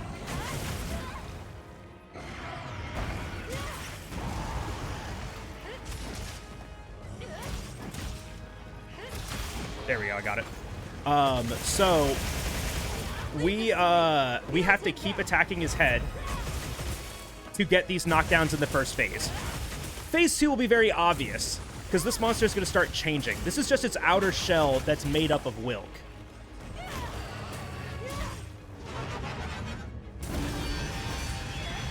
And here is the true form of Xochitl, very scary black dragon. Does this hit me? Nope, it doesn't, and I did it perfectly. Yes. All right, cool. Setting up for that KO is actually kind of difficult, and so getting it actually feels really good. So now we can see its true kind of like form peeking through, which is this like black grotesque energy. And once again, dealing damage to the head is going to cause him to keep toppling over, and we're going to phase him through all, we're going to transition him through all of his phases. Now, I picked up these Dragon Pods at the very beginning for a reason. Oh, I didn't have one on his head. But we're going to use them to explode the Wilk on the ground when he creates it. So right here, he's going to do a Nova between phases 2 and 3. It's a very cool Nova. And it's very deceiving. But we're going to use the Dragon Pods to destroy the Wilk crystals so they can't destroy us. You can see that when he hits his own Wilk, it explodes. It turns to flame. And that's kind of scary for us. Where is this? So this is always scripted movement here. He always kind of does these things in order. I want to grab that. And we're going to bait him over underneath this. Oh my gosh, he's so nice. He's so nice. We just need him to take like 2 steps forward, and then we can drop this rock on him. This is absolutely worth it, because immediately after that, if we do this right... Okay, it still hit him. He did not move forward.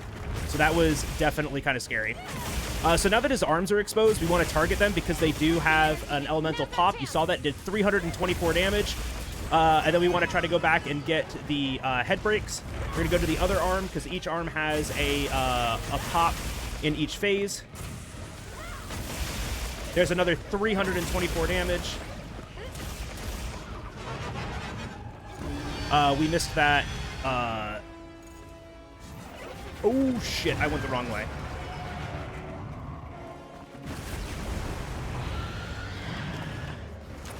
I'm dead.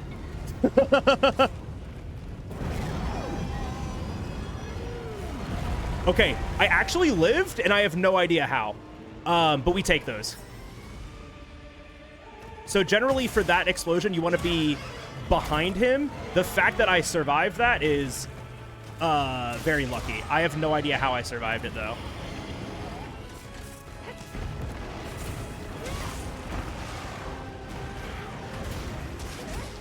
The best place to fight Zoshia is underneath his chin. So I'm trying to, like, stay there, but I also need to get this back. Nice, and we got it. Is that a knockdown? That is a knockdown. Definitely want to be hitting his head here and not his hand, but his hand's still a very good hit zone. I just want to be getting the KO hits on the head. All right, phase 4, final phase. No, there's no way.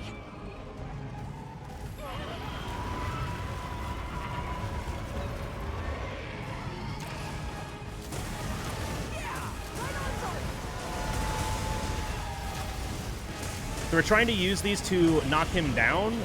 It doesn't really happen in phase 3, but hitting the... Ooh, ouch.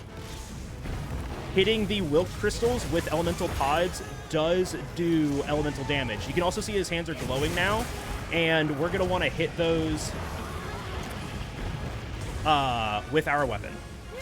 So I'm going to be trying to find an opening to knock him down. There is another rock that I could drop on him, but it's on the other side of the arena, and it's really, really slow.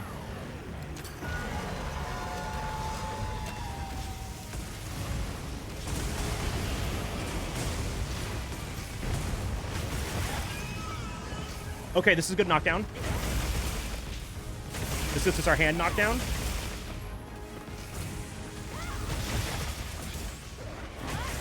Why didn't that do a knockdown, though? That's so weird.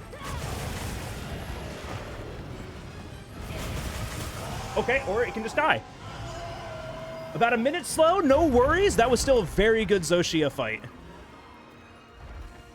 That is time.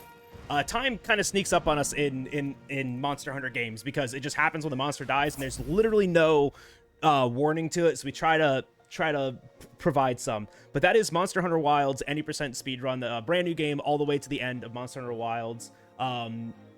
Our in-game time was 3 hours, 2 hours and 39 minutes. We finished in 2 hours and 48. This was getting good material RNG, but just having like some mediocre fights. So mediocre fights plus bad RNG would be probably about another 5 minutes slower, which still falls into the 3 hour estimate. I think that's the safest thing to do just because marathon luck is marathon luck. But and this game is brand new, right? This game is we've only been speedrunning it for about 2 months now. I've only been speedrunning it for about a month now. And it is, when you compare the weapon up to the speedrun, it's a very, very fun speedrun. So thank you guys so very much for watching. I know it was a lot of me just kind of yapping. I really do appreciate that. I've did my best to have something prepared, and I would really like to showcase this off at SGDQ. It's really, really exciting for the Monster Hunter community to have just such another masterpiece of a video game. And it's really cool to come to this. Also, that RTA time does include watching that last cutscene, which I love showing off because I think it's so cool. It's so cool. But yeah, thank you very much for letting me considering this and letting me showcase this. I know you guys also made a special consideration for Monster Hunter Wilds for the new game submission, so thank you very much, and I really do hope you do consider this run. Okay, I guess we'll end it there. Once again, my name is Jow Bagel. This is Monster Hunter Wilds any percent with Charge Blade. I really hope to be able to showcase this off at SGDQ on the big stage. And until then, thank you guys again for the absolutely incredible games list. Looking forward to seeing the new game submissions make it on there as well. And I will see you all at SGDQ in good old Minneapolis. Thank you guys. I'll see you guys later. Take care, and good luck with the rest of the games list. All right, we did it. Yippee. Not bad. I'll take that. 4 minutes slow. A lot of like mediocre fights. Like no like egregious time loss. I think the most time I lost at any given point was like a minute, which I'll take. Like I lost a minute on Zoshia. That's fine. I lost a minute on the Arkveld Repel. That felt bad. Or a minute on Guardian Rathalos. I don't even know how that happened. Minute and a half on Raid Owl. That's okay. Because I missed the rock, but I still got a 0 transition, so that felt good. But yeah, just bleeding like a minute here and there, which is kind of hard to like predict. And also I was yapping, so I was definitely distracted. And I keep messing up the Doshagama nonsense, so I guess that's the time that bleeds into Guardian Rathalos. Yeah, we still got a couple golds here and there. Big 24 seconds on Kongolala. That felt really good. Big minute on the Guardian Arkveld fight proper. My acting skills? I'm a good actor.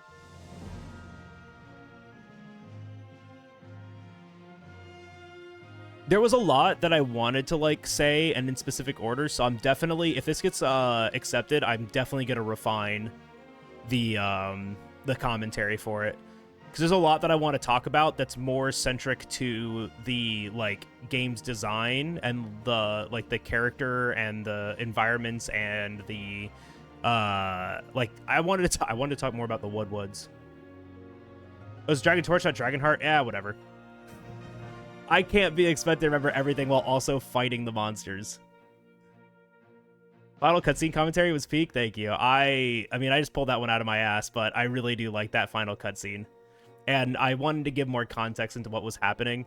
And I really do just like that scene. After everything that we've gone through in this game, that scene was just... I'm sad I'm asleep for Rove. You could always go back in the VOD. Always go back in the VOD. All right, cool. I hope it does too. I really, really do. I really, really do hope it does too. I would love to see this game at GDQ. I mean, I'm going to be there anyways too, and so I'd love to be able to like play this and also just like be there. It would be incredible. It's like, it's literally just a straight aura farm. It's so good.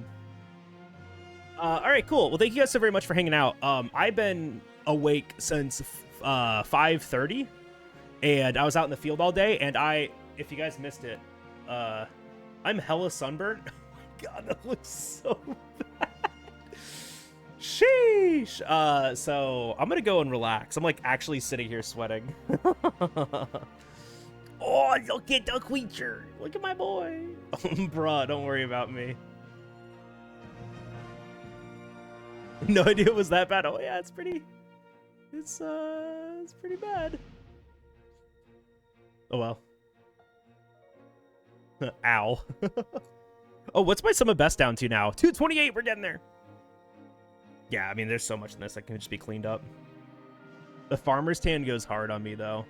Like, well, I guess it's not as bad as it used to be. God, I'm fucking white. Oh, I know. I wore this just because it's peak comedy, and it also matches the tone of my skin right now. It's also my pink shirt, and I wanted to wear my pink hat. I'm matching today. All right, guys. Thank you so very much for hanging out. I really do appreciate it. If the run gets in, we're going to be doing more commentary practice. I'm also going to preface this, too. I said I might stream tomorrow. I am probably canceling stream tomorrow. This is probably the best that I'm going to get for a submission run. I don't really have that much time left. I want to get this submitted tomorrow. So we're probably just going to, like, send it on this one and call it done. And I'm going to take tomorrow off. I'm exhausted. Between work and streaming and stuff like that, stream tomorrow is most likely canceled. I appreciate you guys for understanding, and thank you guys for being here tonight. The next stream will be on Friday. So, if you haven't done so already, be sure to follow the stream, and while you're at it, you can follow all the social medias right here, including following on Blue Sky, joining the community Discord, of course, subscribing on YouTube. If you haven't done any of those three things, you should go and do it right now, so you can keep up on the stream and with me, and get more pictures of the kitty cat boy Bo, because I know that's why you guys follow. If you can't stay long, at least stay for the raid. We're gonna go find someone awesome and amazing for all of you beautiful people to go and hang out with, because there's a ton of cool people doing a ton of cool stuff, and we're gonna go and find one of them for y'all to hang out with tonight. Holy shit! I did that in one breath. But yeah, let's go find someone to hang out with. Who should we go and raid? We raided Mia last night, and I don't think she's streaming anyways, so we can't double up. Nebby's doing art. I'm streaming. Jen Yu. That's not Monster Hunter Wilds. That's not Wilds. Oh my gosh, like no one's streaming tonight. Where's all my friends? Where are all the people streams? I'm amazed at how fast you spat that out. That a single stutter? I know, right? Sometimes I nail it. Sometimes we get in there. All right, I'm gonna take you guys over to. It's not Monster Hunter and it's not speedrunning, but it is one of my favorite people in the world. We're gonna go and raid 50. If you guys don't know 50% Gaming is one of my favorite human beings in the entire freaking world. He's one of the very first people that I ever met on Twitch. He's one of the very first people that gave me a chance with his community. He's like one of the very first people that ever raided me. He's been a best friend on this platform forever. It doesn't matter what I do, and it doesn't matter what he does. We've always supported each other, and I want to go and support him tonight. He is playing Hunt Showdown with some friends tonight. So go and hang out. If you actually have never played Hunt Showdown, you should go and watch. It's like a PvEVP shooter, extraction shooter, and it's really, really cool. We played one night, and it was a lot of fun. So here's the raid message for subs and non-subs. Go bring him some love. Go hang out with him. Go be obnoxious. I love you all very dearly. Have a great rest of your evening. I will probably, most likely, not see you tomorrow night because I am exhausted. But I will see you on Friday. So until then, y'all, take care. Have a great rest of your evening. I love you all dearly. Go hang out with 50, and thank you for being here tonight and showing your excitement for this game at SGDQ. I think that's it. Good night. I love you. Hang out with 50. I'm gonna go and, like, peel my skin off or something because it's on fire. All right, good night everyone. Bye.